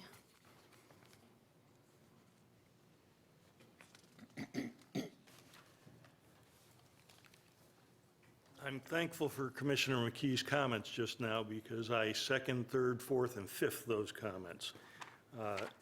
I understand that transit plans are difficult, they're complicated, they're complex, they're far-ranging and all that. But I don't see anything in this presentation that talks about the cost benefit to the taxpayers who pay the bill for all these plans and for all these implementations. We have the highest allowable sales tax in the state. Okay, we have a property tax that is very high. We have all these fees that were listed in this, but as Commissioner McKee mentioned, and I'll mention again, as I understand it, we just threw away over $100 million through Go Triangle on this ill-fated light rail project. And a couple meetings back, you all approved another $14 million, if my memory serves correct, for more light rail studies and work. Okay? You got to stop wasting the taxpayers' money. Somewhere in this program, you need to put somebody who's serious about the benefit to the taxpayers who are paying the bill. Thank you. Okay, questions for Travis? Yes. Yes. Commissioner McKee.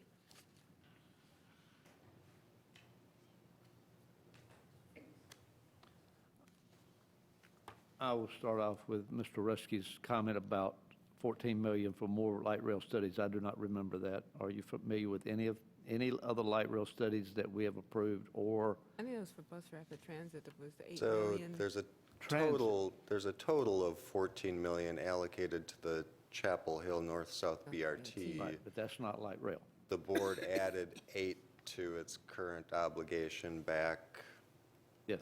but several months ago. That's BRT. That's a separate system.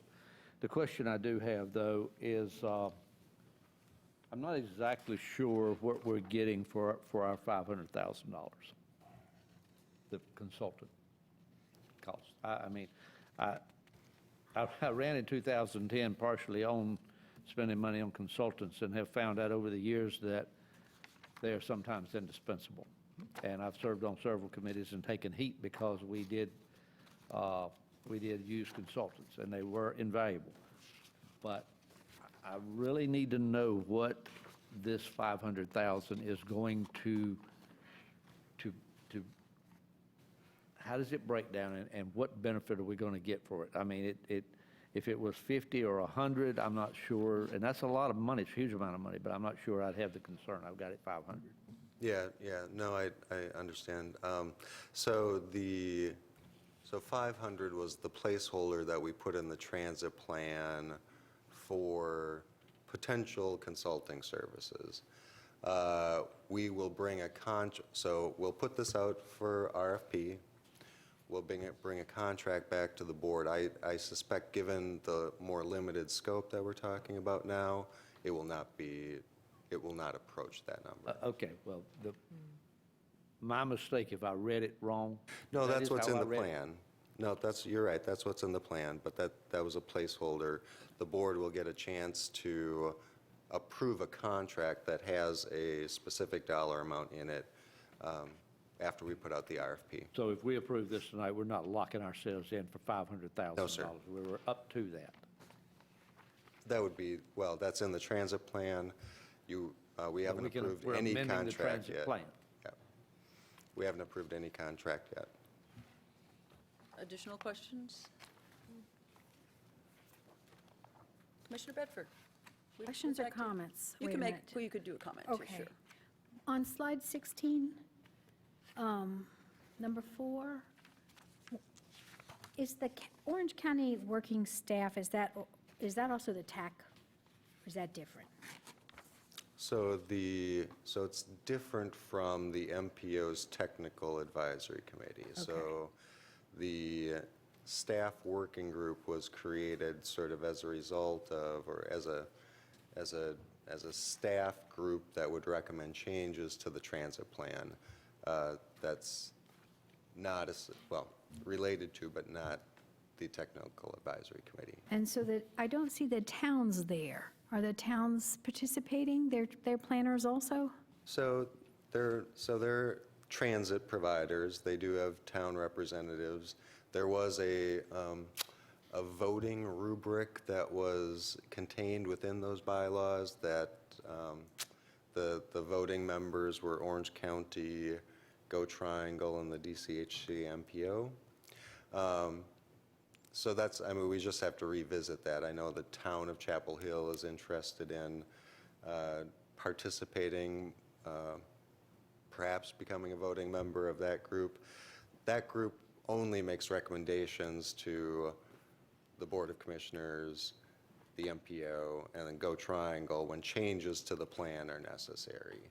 So it's a staff group that makes recommendations to the boards.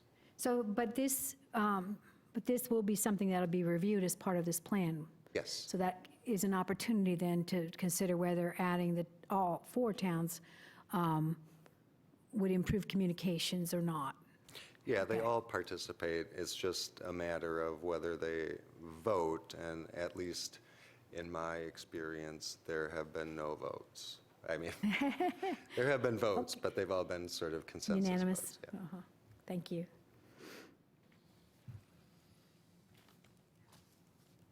Yeah, Since no one, I really do like on page 2 of our abstract agenda that there's going to be a 20-year finance horizon. Correct. And I think we might have to be flexible with that depending on some of the recommendations, but I like that. And that, of course, what I just said, that the staff teams are also going to include the planning staff from the towns. And I guess for me, and when we're talking about the representation, I'm not as locked into, I agree that the Go Triangle and the MPO shouldn't appoint people, but if we select representatives and they don't happen to cover that, then there's other alternatives to make sure we do have representation from, by adding a position or not. Right. Yeah. There should be plenty of opportunity for representation of Go Triangle and MPO just from the appointments that the county and the towns make. Unless other commissioners or alder people or Chapel Hill Council people want to serve who aren't on those committees, and then instead of locking them out from that option, there would be another way to get that coverage, is my point. So the problem with that, though, well, not a problem, but something that we should consider is that you could possibly have 2 members from Carrboro and 2 members from Chapel Hill, and then only 1 from Mebane and 1 from Hillsborough. And that is, that could be a concern if you do something like that. So I think that's why it's written that way. Because then that sort of weighted steering committee changes. Additional questions? Okay, so what we're going to be asked to do is to tonight we're going to put 2 folks on this. So we're going to approve the framework for the transit plan, authorize staff to proceed with implementing the planning framework and issue requests for qualifications from consultants. And then we are going to appoint 2 BOCC members to serve as co-chairs of the Policy Steering Committee. And so John, do you want us to break this down to do 1 and 2 first and then 3 separately? Yes, please. You do it that way, did you say? Yeah. Yes. Okay, so I need a motion for recommendations 1 and 2, which is the approval and the authorization for staff. So moved. So we have moved in second. Comments, questions? Okay, all in favor? Aye. Aye. Against? Okay, that passes. Now, folks, how do we want to handle the appointments for the 2 board members? Well, I would suggest, propose that we put the chair, whoever that is, at any time as this is going on. And for now, I would recommend Mark Markopoulos, since he's fills one of those appointments of the Go Triangle or something else, and has become kind of our point person on transportation. Other thoughts? I'm a little concerned that we not consolidate the various transportation organizations and groups to just 1 or 2 people. I think that we should spread it amongst the board. You are on Go Triangle and one other Go Triangle board or not? You're on the board of directors of the Go Triangle. Yep. And so, I mean, I have no issue with you representing Go Triangle like that, but I think for this group, maybe to try to get, for this planning group or policy group, I would prefer to see people who are not currently holding transportation positions, because it brings a different line of thought, or it involves a board more instead of consolidating. I do remember being on the board when almost all of the transportation appointments were consolidated into a couple of people, and I had issues with that because it did not spread it amongst the board. You get more representation when various members of the board are represented on different organizations, even if it's all focused on transit. I thought that maybe I misunderstood this. I thought the idea was that these, on page 15, that there's representation from Go Triangle and the MPO would be achieved by the county and municipal appointments. Was that not the intent of that? That's correct. Oh, I thought it was, and including the towns. Like, if Damon were appointed, then he would be covering the MPO He would slot. represent Durham and the MPO. I mean, sorry, Carrboro. Carrboro and the MPO. Right, that it could happen that way also. Yeah, that's my concern. I see that as just, and I mean conflict in a, not in a derogatory fashion, but I'm not sure that I think it would be somewhat difficult to represent the interest of, let's say, the MPO, Go Triangle, whatever other organization, and the county interest. I think that those interests might be competing at times. So that's why I'm saying that maybe for this policy group, that we focus on appointing 2 people to this policy group that are not currently holding any other transportation position. I think we all are. Mark, did you want to reply? I'm throwing it out there. I'm not, you know, So have you noticed any competing No. interests? No, I say that, I did not say that in any derogatory fashion, because I'm not saying that someone can't do a good job. I'm simply saying that it brings a different perspective if you're not holding a current transportation position. Commissioner Price? I just have a concern that the way this is now, that, I mean, I guess with your recommendation, that we won't have any representation other than 1 person from Hillsborough for the northern part of the county. And the county commissioner. County commissioners represent all of the county. I know, but I'm talking about somebody that lives up in this area, in the northern part Well, of the area. Hillsborough will have an appointment. I know that. But I'm just saying, other than Hillsborough, we won't have representation from the northern part of the county. Now, of course, there's Mebane to the west, but, I mean, I'm looking at the rural part of, you know, primarily above I-40. Well, we all represent all of the county, and 2 of us are formally at-large commissioners. I know, but you also live in the southern part of the county. That's just what I'm getting at.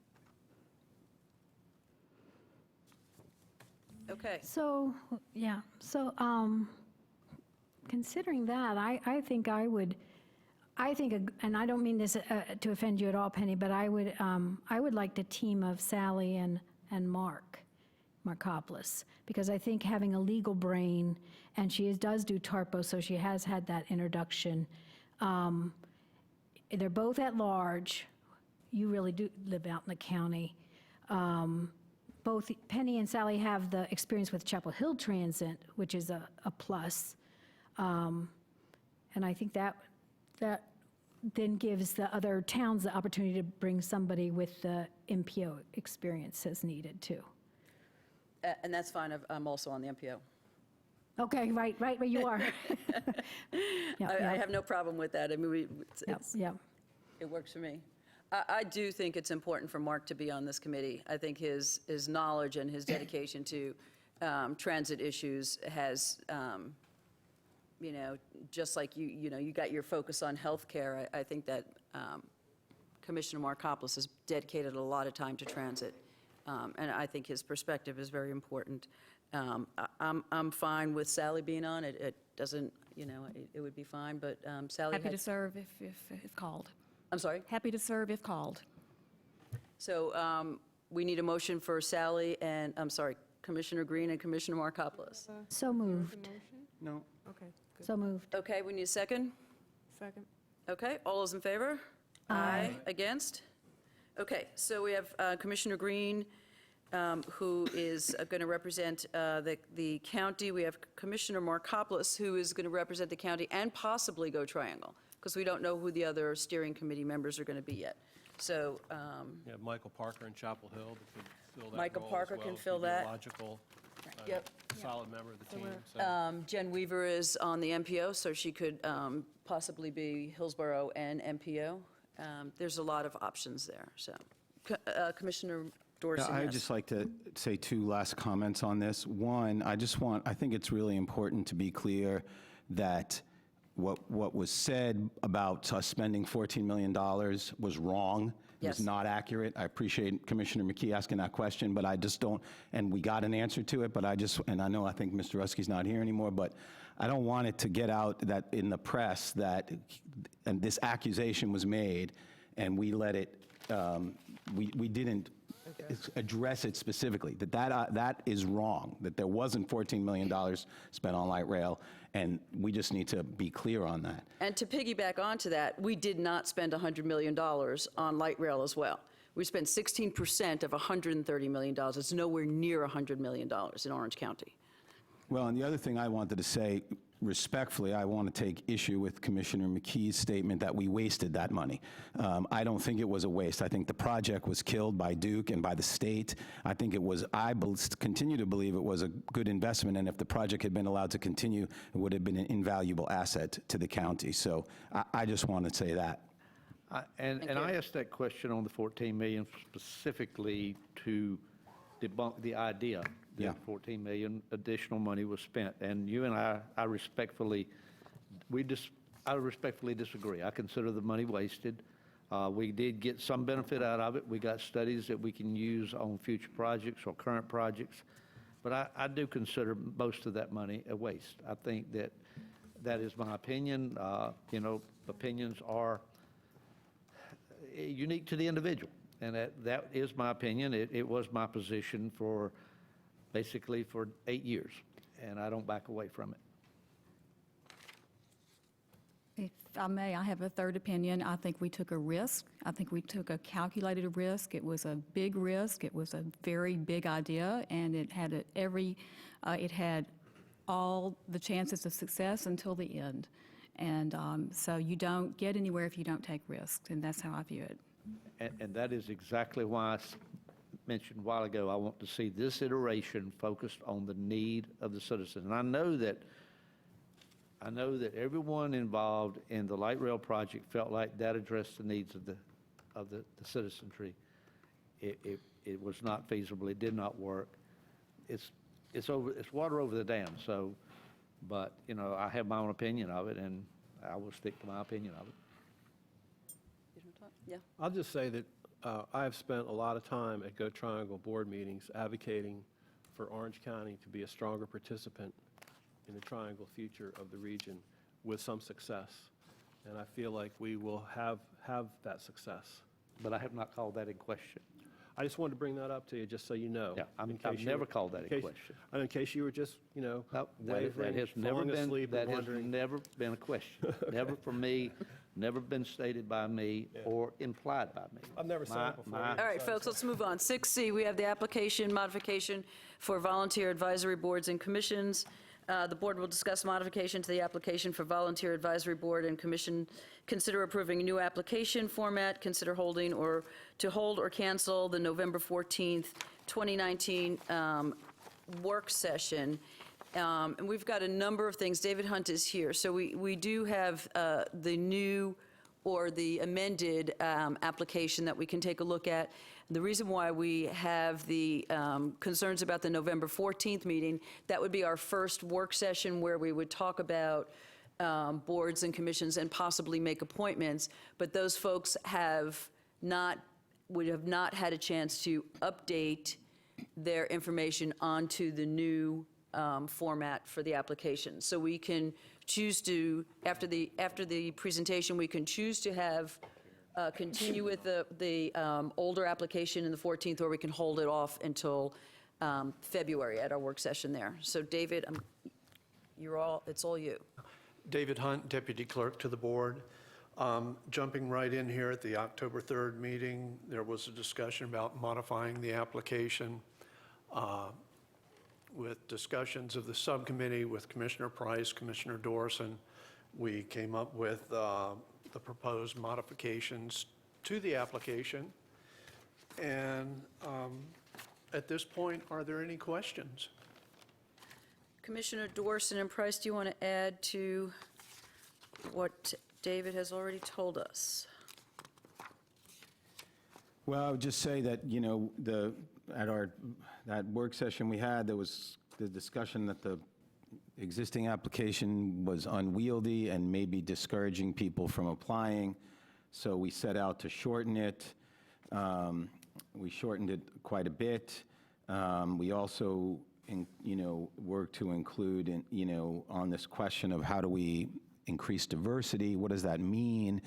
Rather than, so we're not sort of forced to rely on someone, self-identifying, and the only criteria we have is what their identity is. We added a question about specifically asking, how would your participation on this board contribute to diversity? So it's really tried to create an opportunity for the applicant to present their perspective on diversity, and that may be demographic diversity, it may be experiential, it may be something else. And so really just giving the applicant a chance to tell us, it's a way of signaling that we value diversity on these boards. That's the goal that we're striving for, and this is a way for the applicant to address that if they choose to. I'll just, I think that, I think I said this at the work session, I think what we want to do is just get people on these boards. I think it's a lot less important to say that this person is an expert or this person is an expert. And I think that to me, the primary criteria is they want to serve the county. And so this is a way of doing that. Renee? Yeah, I agree. Everything that's been said. Do you want to comment on the 14th, the November 14th meeting, or do you want to wait on it? How about if we take a look at the application first and take everybody, if there's a comment on that, and then we can go to the 14th. I'll just say thank you both and the clerk's office for doing that work so quickly and thoroughly. It looks good to me. So are we voting on this? The manager is just asking us to, I think, give an approval. Would you like a vote on that we're changing it? Yes, okay, so I need a motion to change it to the Comment over two-pager. here. Oh, I'm sorry. I was just going to say, Commissioner I missed the meeting where this was all discussed, but I've been following it, and I think it's a good initiative, and I like the application. I don't entirely agree that background and qualifications are irrelevant, but I think this gives the applicant a place where it says, explain how your background, education, experience is relevant. That gives them an opportunity to put it in their terms, what they think they bring to that particular board, rather than just, how many PhDs they've got. So, yeah, I think it's a good way to do it. And I think that'll help in the discussion at the work session when we have that information in front of us. So the new format of bringing this to the work session first, having those discussions, and then voting on it, whether it be consent or the next. Right. So. And I believe they can attach a resume if they want to, correct? Did you say that the way you're going to set up it is that if they want to attach a resume, they can? The new one? Yes. No, we're not there yet. Okay. All right. Misunderstood. Okay. I just want to also add that,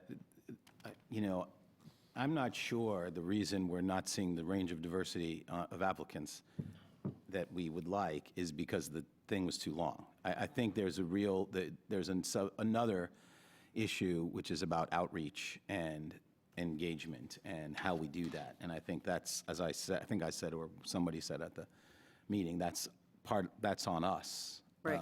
And so this is, I think we want to minimize any impediment, but I think that, just putting this out there is not going to, Oh, no. resolve everything. Correct. Right. And I talked to Chapel Hill and Carrboro and Hillsborough, as a matter of fact, and it's a common concern amongst the boards. As a matter of fact, Carrboro is going to have a discussion, same kind of discussion that we're having at their meeting next Tuesday, to see what their outreach looks like. And I think Barbara Frischi is leading that discussion. So, all right, so let's vote on changing the application to the two-pager, and I think Commissioner Bedford, you wanted to move it. Approval of the new application. Second. So move second. Additional comments? Okay, all in favor? Aye. Against? Okay, that passes unanimously. Okay, so now we need to discuss whether or not we want to hold the November 14th meeting. I believe there are several appointments we can make, but it does have the old application and doesn't give folks a new opportunity to have the new application on board. We're up to 10 boards and commissions that we're looking at making appointments to a week from now if we decide to. Right. It would not be the only thing on the work session. If we do decide to have a work session, we have one or two other items that we were discussing that we could possibly put on there, a presentation from a UNC group, and I think there was one other thing. No, just that? Okay, so it would just be that and the work session, and the boards and commissions. Thoughts? Commissioner Price? Well, I think we talked very little bit about this in our subcommittee, and it seems, the applicants have already filled out the application already, and to have them to go back and do it again, I think it's, might be unnecessary. I mean, it would be helpful to get their other ideas, but they've already filled out the application, plus it slows us down from filling up these boards. And the towns have some vacancies that they want to, that they're ready to fill. And I think that the staff, wouldn't be ready really until next year. And that just delays the whole process of citizen participation or resident participation. But we do have to get everybody to get on the new application, because it's going to be a matrix that we're going to need to put into the system, because the system is then going to follow what the new application is, correct? Well, what we'll do, we'll modify the database, the new application, the online application, and also the reporting system of the paperwork that you see when the appointments come before you. And what we'll try and do systematically as these appointments come before you, everyone that's on that appointment for consideration, say it's 5, 10 people for a particular board, the clerk's office will get up with them and ask them to submit the answer to the 2 new questions. And so instead of having to knock out the 2,500 applications we currently have on file, we'll do it as each of those would come up. Questions? Yes. To me, the thing that's going to improve this process the most is taking the time to have a fuller discussion. Right. Right? You know, the application process is a good way to kind of streamline things, but, so I think we should go ahead and not let a backlog develop and move on and appoint people. Have that discussion. Commissioner Dorson? Yeah, I agree. I mean, I think that changing the application and the question of doing it at a work session were really two separate things. I mean, the question came up that the consideration was rushed. We weren't, people weren't given a chance to say why they preferred this person to that person, and so I think we can go ahead and make the appointments using the existing applications and, having that discussion. And then, if we like the way that process goes at the work session, then we could that's how we can do it going forward, potentially. So I think it's worth going ahead and doing that and getting these 10 out of the way, because it will take some time before the new one can really get Flown. implemented. Okay. So. And I believe we don't have to vote on this because we already have the work session on the calendar, correct? Okay, so we are going to go ahead with the November 14th meeting. Do we want to get the folks that will be on those applications to answer those two questions that David was talking about?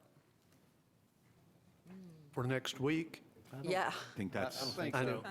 I think that'd be a little quick. I know, I'm just throwing it out there. Let's get this group out of the way and then bring the other two questions in at a later date. Yeah, unless something happens at the work session and we say we don't really hold it feel like off. we can make a decision. Right. Then we could always ask for more information, yeah. Right. Okay, Mr. Ruski wanted to speak about this, but I guess he left, so I guess we can tell him he was called and he's gone.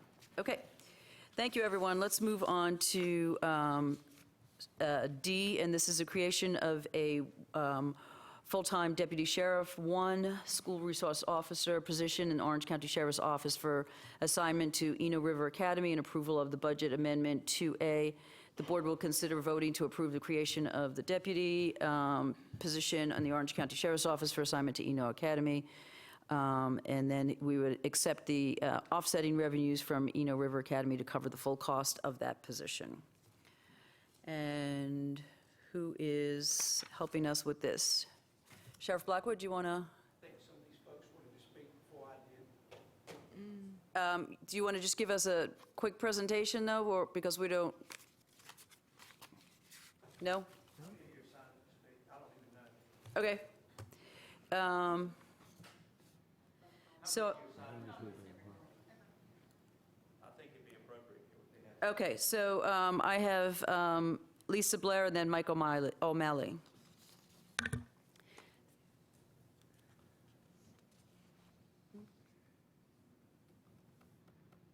Good evening. Evening. My name is Lisa Bear. I have the privilege of being the executive director at Eno River Academy. And we are glad that you guys are willing to give us a second chance to get this position approved. The state of North Carolina charges a school principal with the #1 responsibility of a safe and orderly school. They don't say that we need to educate those students. That's the job of the teacher, but it is to create that safe and orderly school.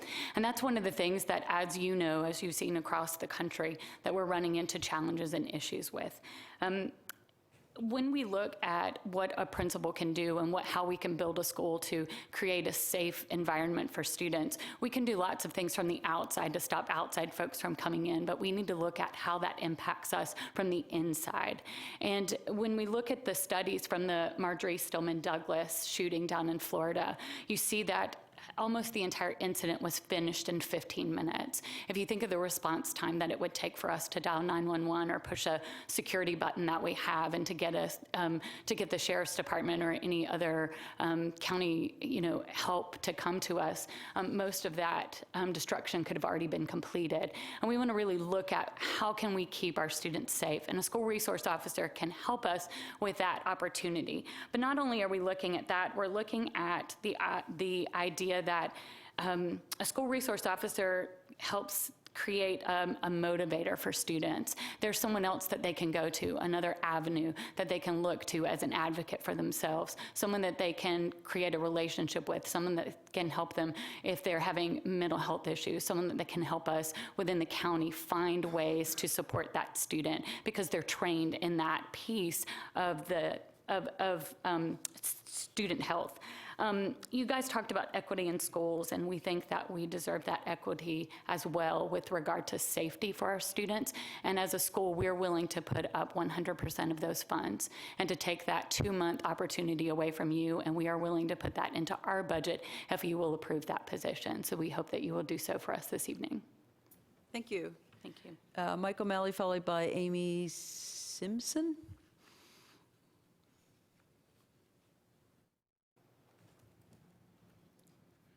Thank you for the opportunity to speak with you. Usually I'm here for volleyball next door, but here in a different capacity tonight. I'm Mike O'Malley, Vice Chair, Eno River Board of Directors. School safety, as we know, should not be taken lightly. Orange County is not immune to school threats, as we've probably all seen in the news this year. As a member of the Eno River Academy Board of Directors and also a parent of 2 children at the school, we're seeking approval for a school resource officer. This FTE is going to be fully funded by Eno River Academy, and our aim is to work collaboratively with the Sheriff's Office and the community to make this happen. Given that Orange County schools already have school resource officers, this addition would strengthen that network of communication and allow further visibility into all our schools, keeping all kids safe. Thank you again for your consideration. Thank you. Amy Simpson and then Sarah Yanger? Close? Sorry. Good evening. Good evening. My name is Amy Simonson, and I serve as the Community at Large board member at Eno River Academy. And the role of the community board member is in part to represent the school in the community and to work to connect the community to the school in meaningful ways. And this discussion tonight about a school resource officer is at the center, I believe, of one of the most important community school partnership programs that there is. The Center for Safer Schools cites the clearly increasing role of school resource officers in building these community and school partnerships. In their annual SRO survey, quoting from background material on their website, they state clearly, those who are familiar with what school resource officers are doing see them not only as a resource, but as a fundamental resource which schools will not be able to do without in the future. Since taking this position as the Community at Large member just in August, the topic of the school resource officer has been introduced at every board meeting agenda I've attended. It is clear it is a strongly held priority of the Eno River Academy community, of the staff and the families at that school. The head of school has provided consistent updates every meeting and the progress of these very important discussions. And as noted in the background material, Eno River has agreed to pay the full cost of the position, including benefits and transportation. Research and trends in support of this proposal, both nationally and locally, are quite clear. The Center for Safer Schools describes it this way. The SRO program is a promising strategy because it enables communities and schools to address school violence with both prevention and intervention techniques. Having an SRO on a school campus can prevent problems from happening. It enhances a school's capacity to address safety and security concerns. When problems arise, an SRO can intervene quickly to address what's taking place. They contribute to safe school planning efforts and offer schools a resource to turn when emergencies do occur. But ultimately, the presence of an SRO assists in making the school safer and more secure for students, teachers, and staff. The entire community benefits because learning is more likely to take place in this environment. With the budget concerns addressed and a clear mandate to serve and protect all residents and children in our public schools, it appears to me as a community observer that if the unthinkable were to happen, the elected body here would be applauded for providing the public school access to the protections of an established public statewide law enforcement program like the SRO program, and one that is supported by community organizations, including the North Carolina Association of School Resource Officers and the Justice Academy Center for Safe Schools. The need is clear, the commitment is clear, the funding exists, and the risk in not taking a positive, proactive stand is clear. I call on this body to support this fundamental safety mandate. Thank you. Sarah, I'm not going to try your name again. And right after that is Christy Enspak. I got that? All right. So. All right.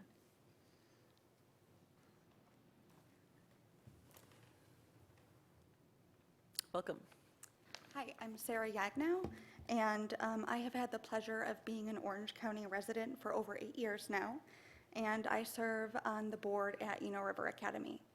Most importantly, though, I'm a mom. I have a 6-year-old son and a 12-year-old daughter at the school. And like all parents, their safety is my #1 concern. I'm here to urge you to approve the creation of a school resource officer for the children at Eno River Academy at no cost to the county, to foster a culture of safety for the children at Eno River in a way that a school resource officer is uniquely trained to do. Thank you. Thank you. Okay, then we have Christy and then Rachel. I'm not even going to go there, Rachel.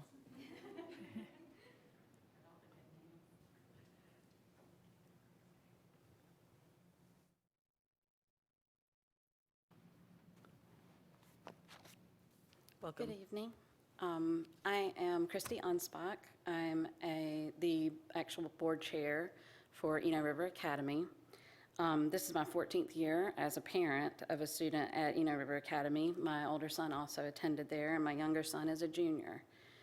I'm a lifelong Orange County resident, a registered Democrat, and a child of a local farm family. Myself, my parents, and all of my siblings graduated from Hillsborough High or Orange High.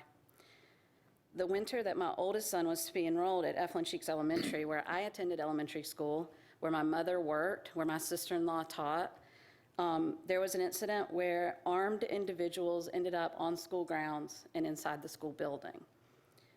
This drove my husband and I to seek alternatives for our sons.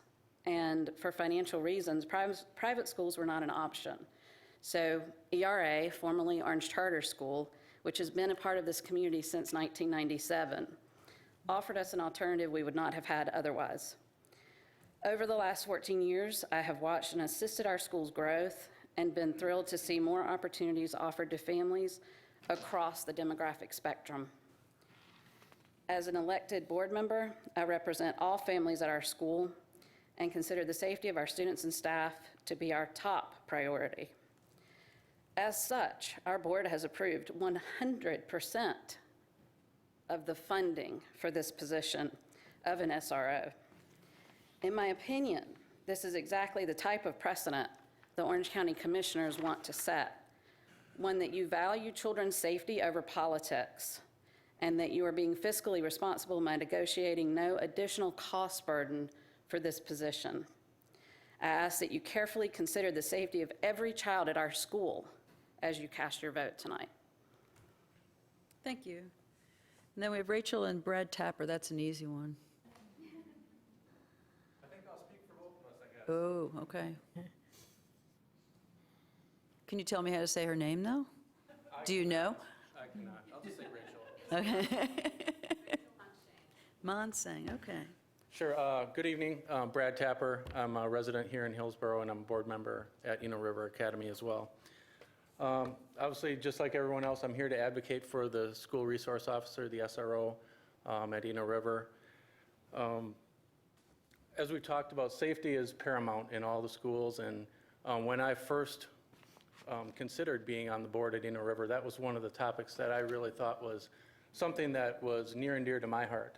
So safety We talked about it a lot tonight, whether it be with the highway improvements, the rumble strips on the side of the road. We heard the streetlights, all those types of things. We talked about safety. And now we're here asking you for the same thing. We're here asking you guys to help us improve the safety in our school. And we're not asking you for a dime. We're saying we're going to fund it 100%. And I guess from our standpoint, we're here urging you guys to put our kids on a level playing field with everyone else. Give us the school resource officer that everyone else, or that a lot of other kids have in their schools.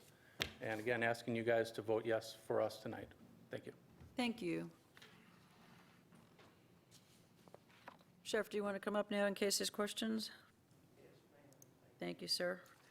All right. Questions, concerns, comments? Vice Chair, if I might. Yep. And Commissioners. We currently do not have an SRO at the school. We've never had an SRO at the school. We have been encouraged by the school to come to the school, make our presence known, walk through, do traffic in the mornings and the afternoons, and we do that. In 2017, we responded to 119 calls for service at the school. 2018, we responded to 186 calls for service. In 2019, we have responded to 158 calls for a total of 463 calls total. These calls range from responding to alarms, walkthroughs at the schools, reports of suspicious activities on the school grounds, assistance calls, which could range from suspicious activity on school grounds or assistance in opening a car if keys were locked in. Also, we responded to a couple of accidents, automobile accidents on school grounds. The financial impact, as they've indicated, would be fully funded, and it totals $70,069. The decision tonight is not whether or not to appoint or assign an SRO for the school. I'm going to do that anyway. The decision is whether or not you will fund an FTE for me to offset this position. I trust that you will concur that leaving a school, public or private, without an SRO is a bad decision, and one for which we don't want to see the consequences before we realize we've made a mistake. And I would also hope that you would not force me to diminish my services in other areas to fulfill this very important need. And I would entertain your questions. Thank you. Questions? Commissioner Price? Yeah, I just have one question. It doesn't sound as though that the school would decide not to have an SRO, but if we fund this person for a year and say next year or the following year, the school decides they don't want to have that contract anymore, then what happens to that person? This is also a one-year contract with that officer to serve at that school under these conditions. But would this be someone that's already on your staff that would then, once that contract is done, would still have a job? That's correct. They would not have a job at the end of that contract if they didn't want to renew the contract. Yeah, that's the only thing that concerns me, although from the sounds of the members that spoke, that won't probably, the likelihood of that happening is almost nil, but. And my anticipation is just the opposite of yours. With new construction on the books, I would imagine that they would want to increase the number of officers there. Okay. Commissioner McKee? I don't have a question. I've got a comment. Okay. I forgot. Questions? Question time. Okay, comment?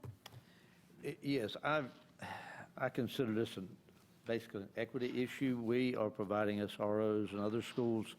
For me, it is irrelevant, as I stated in June, of whether it's a private school, a public school, a charter school, or whatever. I don't care. My issue is the safety of the children, so when the time comes, I'm going to make the same motion that I made in June. Okay. Comments? Commissioner Green? Sure. Looking back at the minutes of our meeting, we, other than Commissioner Dorson, we were not in favor of this, but I just want to say that it's not safety versus politics. There is a policy question here. This is not a public school, and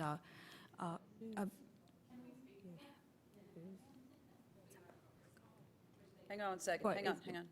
It's Charter schools it's a are charter public school. Okay, schools. do we preside as SROs for all the charter schools in Orange County? No. But the others have not requested it or agreed to pay for it. Do the others have high schools? Because that's right now, the county provides SROs at county taxpayer expense to the middle schools and the high schools. And elementary schools. In Orange County. In Orange County. But in Orange County, they pay you back for that. The schools do. Well, The county doesn't pay for the elementary. The county doesn't pay for those, right? It's coming out of sheriff's budget.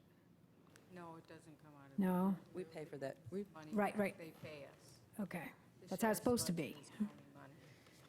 Well, I'm not opposed to it tonight because of what you just said, Sheriff, about you're responding to all these calls at any rate. So I see that it is a policy question. I mean, it is a practical question and a real need. I just want to make it clear that there is a difference between a fully public school and stand corrected, a charter school. And that's what our conversation was about before. It wasn't politics. and I completely understand that, and from looking at the comments and knowing the people on this panel, or board rather, I know that you are concerned with the safety of the school. That's never been a doubt in my mind. Commissioner Dorson? Yeah, so I see this as a bigger question about the use of school resource officers generally. And I think that I think we need to have a broader conversation about the use of school resource officers in all of the schools. I appreciate what Commissioner McKee's point, but I think there's a question about whether we should have them in any schools. There's a 2014 study from the Congressional Research Service, report on SRO effectiveness. That study, that report noted that no studies have met the requisite research criteria to conclusively prove the safety impact of school resource officers. What we know is that children in schools with school resource officers are more likely to be arrested for low-level offenses. Children in those schools are more likely to be reported to the juvenile justice system for non-serious crimes than students in schools without SROs. We know that students in schools with SROs are more likely to be arrested for low-level, non-violent, subjective policy violations like disorderly conduct. There was just a video recently that circulated where a school resource officer brutalized a special ed student for no reason. We've seen a number of those videos. So I have real concerns, broader policy concerns, about the use of SROs in schools at all. If there are security concerns, those could be met by hiring security officers that don't have the authority to arrest children and send them into the juvenile justice system. So I hope this is the beginning of a broader conversation about the use of school resource officers more generally. Secondly, I think if we're going to, and this is part of that conversation, I think if we're going to continue to support the use of SROs in schools, we ought to insist that the schools establish memorandums of understanding, specific rules that limit the role of resource officers in order to prevent the kind of abuses by law enforcement personnel. And I don't mean individual abuses like the kind we see in some of these videos, but I mean the resorting to the criminalization of low-level school discipline offenses that should not be criminalized. I think there's more research that's being done about this, and I think it's a critical issue of education policy. And so I'm going to vote against this, and I'm going to continue to push when we have our conversations with the public schools about revisiting the use of SROs, and if they're to be continued, to really look at establishing memorandums of understanding or other contractual parameters to ensure that the schools have control over what happens there and that address these statistically significant criminalization of low-level behavior. Thank you, Commissioner Dorson. I'm going to make sure that we add that to the conversation with the school boards then. So that's an agenda item that we can add. Madam Chair, Yes? may I respond? Sure, thank you. So I appreciate, Mr. Dorsey, your comments. I'd invite you to stop by Kate Finhagen's office, speak to her about the numbers and the lack of arrests that we've made, and the fact that we have a memorandum of understanding doing exactly what you described that has been modeled by the state as the best MOU ever devised. It limits the authority of the officers within the school, as the general statutes of North Carolina do.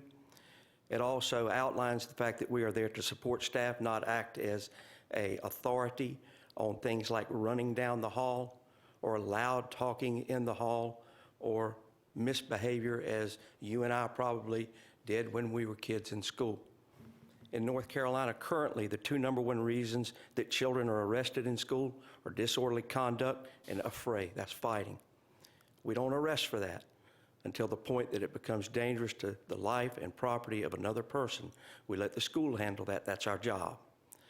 These SROs that are in our schools work diligently every day to make sure that we don't allow children to leave that school with an arrest record on them that they don't need. And I take offense to the fact that you think that a study done in another county represents what we do here.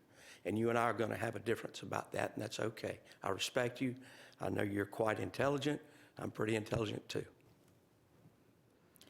Commissioner Markopoulos. A few years ago, when we had a school board and county commissioners meeting, I brought this up for discussion, having some of the same concerns that Commissioner Dorson had, and just wondering how the school board members felt. And there was near unanimity around the table from the school board members that they wanted the SROs in the schools.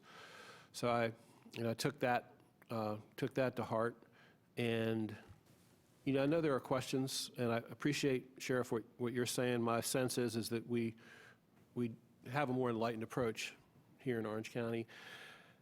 I'm not averse to having the discussion again with the school boards. I think it's a good discussion to have. And under the circumstances tonight, we have a school that is going to pay for an SRO. They really want it. We should give it to them and have this discussion separately later on down the road with the school boards. Commissioner Bedford. I see both sides in that. I was vice chair of Chapel Hill Carborough, and we had a shooter take a hostage student and a teacher, and it ruined that teacher's career. And luckily, the teacher was one of the best who was able to talk the young man into shooting out the windows instead of killing one of them. And of course, we all know about the incident at Orange High with another young fella. So I know that it has happened in our county in both school districts. And what Commissioner Dorson also says, Chapel Hill Carborough has been hauled before the U.S. Supreme Court for improper search and whatever, and lost with the Chapel Hill police. So, but the initial start of SROs in schools was with a suicide by a 7th grade girl at Culbreth Middle School. And when the Chapel Hill police were able to get a grant. And so the goal has to be revisited, I think, so that we're really focusing on helping children to prevent that suicide and all these. We know that mental health issues are escalating for all children, and to focus on that way. Chapel Hill Carborough does have an MOU with both Chapel Hill and Carborough police departments, and they do go through the CTE training that NAMI has and that Cardinal helps fund. So that they are to de-escalate crises. At the same time, it's true that the school-to-prison pipeline in other areas happens and increases with disproportionate discipline and SROs in schools. So there's that balance. But I would much rather see, I think we have the luxury in our county with Carborough, Chapel Hill, Hillsborough Police too, by the way, but they don't do the schools, and our Sheriff's Department of having very progressive departments. We have the cameras now. We have done that training voluntarily, and the times have changed, it's not really, it's going to be rare that it's an active shooter situation, but there are other ways to use the officers to to help. So I think it's and I went to the school board Chapel Hill forum, and every candidate was supportive of SROs. I don't know if they are as necessary in the middle school. I don't know it, and I don't know that they're, I mean, it's sad that they are needed, let me put it that way, that an assistant principal can't handle, fisticuffs and break it up but when we have the school willing to take on that additional cost, then I can support this reluctantly, that we need it. Commissioner McKee. Yes. We can have policy discussions, we can have academic arguments, we can talk about this until we're blue in the face, but for me, it boils down to a very simple matter of should we not approve this request, given that the school is going to pay the entirety of it, and given the comments by the sheriff as to his policies, if, and Lord help, it doesn't happen, something happens in that school, this board, by its refusal to move forward on this, would be as complicit in that action as the person doing the action. So unless there's other comments, I'm gonna make a motion, but I will wait for other comments. Well, I want to ask a question back to the sheriff. So will this school be required to sign that MOU with the department if this is approved? They've already agreed to do that, sir, yes. And there is an additional MOU that lays out the costs, There's a contract, yes. and it's a one-year contract, Yes, so it will be revisited every year. that's correct. Are the MOUs that are with the schools, how is that a multi-year MOU, or is that every year you look into it and try to update it and see if there's anything that needs to be changed? Initially, when my predecessor, I don't want to say he never reviewed it, but it was left in place for 15 years. I saw the need and the urgency after sitting at the Governor's Crime Commission and hearing a presentation about MOUs with schools. I adopted parts of that one, brought it to Dr. Wirt, showed it to him, he showed it to his attorney, my attorney reviewed it, it went back and forth a few times until it was decided upon, and we review that every year. I think it's critical that we do that. Times change, theories change, philosophies change, and studies change, quite frankly. And so I think it's important we stay on top of that. It's my desire, and I want to address one thing to show how serious this is. When Raise the Age came around, it became apparent to me quickly that when once adult, always an adult, that means if a child pulls out of the parking lot, spins his tires, Chapter 20 means they go into the adult system. That's not under Raise the Age. I issued a memorandum to my officers, let's talk about this. Let's deal with this with warning citations. Don't write a citation to a child who's doing something just a little bit stupid at the school, because that's going to result in them going into adult court from now on. We take this very serious. Our record reflects what we're doing within our schools. I'm confident that if you took the time to sit down and talk with Kate about it, she would back me up on that. Okay. Thank you. Thank you very much. Before I make the motion, I'm going to make a comment about Commissioner Dorson's mentioning the incident that recently happened with a special needs kid. That individual needs to spend a long time looking from the backside of bars. It was uncalled for. It was inhuman.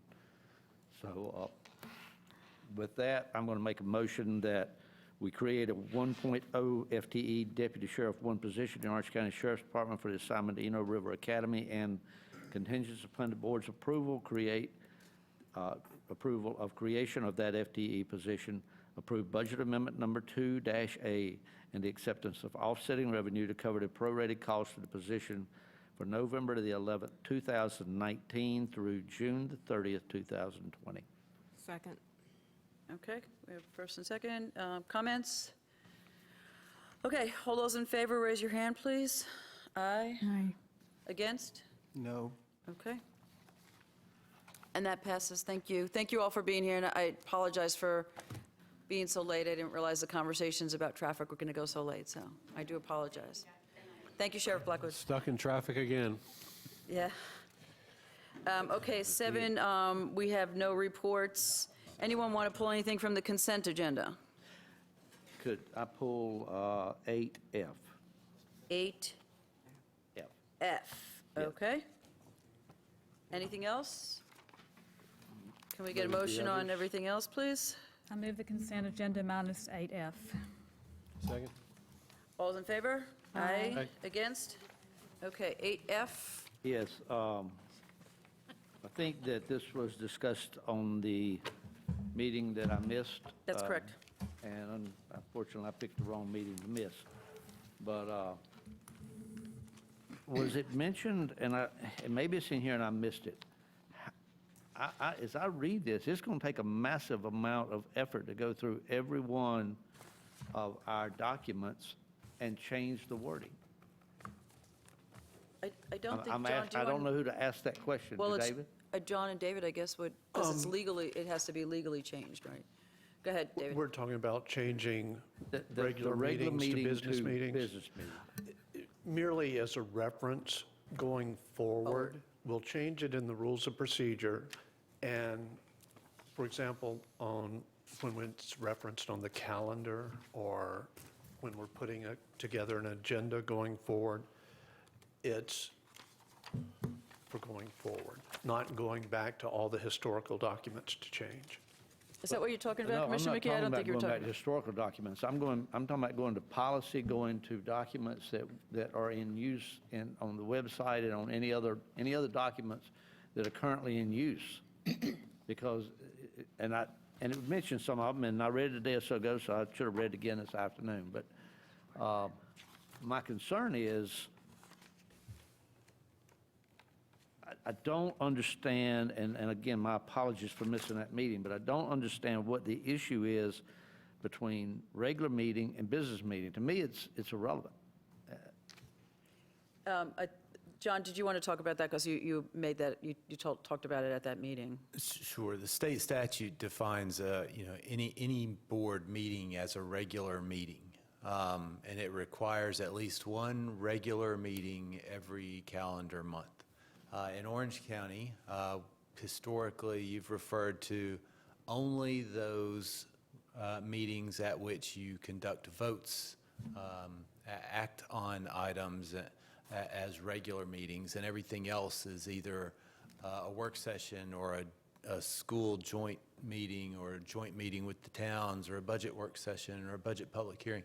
And so in order to try to separate that so that people aren't confused by the statute calling something a regular meeting and then you only referring to these limited meetings as regular meetings, David actually came up with the idea of calling them business meetings like some of the towns do, to distinguish a business meeting from everything else. A business meeting where you conduct votes, where you act on items. So that's the distinction. I'm not going to draw it out, I'm just going to vote against it, but it's not even worth arguing for me. Okay, do you want to move the 8F then?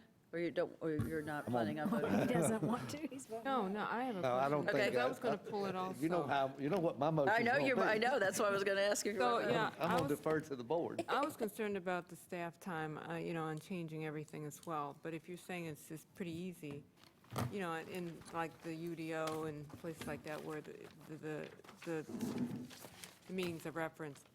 But I actually was concerned that just changing the name, I don't think really gets to the point of what we were trying to do, of the petition, which was, of the discussion, which was to explain to people that regular meetings is where we allow people to speak and not at work sessions. I don't think changing the name from regular to business will necessarily convey to people that they will no longer, that they're not, wait, you want to say something? Oh. Not until you're done. Oh, okay. That the work sessions are for our deliberations, discussions, and that the other meetings are, they have the opportunity to come and, at items not on the printed agenda, they can address the board. Part of the challenge is that by state statute, all of our meetings could be considered regular meetings. So to avoid confusion of the general public, we're proposing to differentiate what we currently call a regular meeting by calling it a business meeting. Okay. John, did you want to add to that? No, I mean, that's good enough. Well, yes, sorry. So we did include in their definitions that say this is, a business meeting is where the public's invited not only to attend, but also to comment. And the public's invited to attend and observe all the others, but that specifically, those meetings are for board interaction and more open discussion so that they can, you all can work together on items and don't have to worry about voting on them. Yeah, that part was clear. I just didn't see I guess to me, I just didn't see the difference, the need to change the name, but I'm fine with it. Okay, so we need a motion on 8F. I was just Oh, I'm sorry, Sally. going to additional comment on that. I think, I mean, to me, I mean, business meeting makes perfect sense to me, but that's partly because I was on the town council for a long time, and that's what we call them. But there is in this amendment to, or suggestion for Rule 6, where it talks about, it's on page 6 in our thing here. It's a really nice definition of work sessions and why it is that we don't permit public comment there, because they're informal for discussion and et cetera. So I think there are two things here. One, we're changing a terminology from regular to business, but the second is an education job that we all have collectively to keep reminding people of what the reason for that difference is. But this is a good place to start right there. Yeah, I think it's a good definition as well. Okay, so now we need a motion to move 8. item. All right, second, all those in favor? Aye. Okay, that passes. Managers, Get the opposed here? no, oh, I'm sorry. I already know he opposes. Yes, she done called it. Yeah, it's, Oh, no. all those opposed? No. No, okay, there we go. County managers report. Nothing to report at this time, thank you. Thank you. County attorneys report. Nothing tonight. Okay, we have no appointments. We have information in the back of our agendas for everybody to look at. And now I need motion to go into closed session to discuss the county's position, to instruct the county manager and county attorney to negotiate position regarding the terms of contract of real property purchase. It's NCGS 143-31811A5. And then we have to discuss matters related to location expansion of industries or other businesses in the area served by public body, including agreement on tentative list of economic development incentives that may be offered to the public body in negotiation, NCGS 143-31811A4. And then to discuss matters related to, to consider qualifications, competence, performance, character, fitness, condition of appointment, or conditions of initial employment of an individual public officer or employee, or prospective public officer or employee, or to hear or investigate a complaint, charge, or grievance by any individual public officer. That's NCGS 143-318.11A6. So moved. All those in favor? Aye. Okay.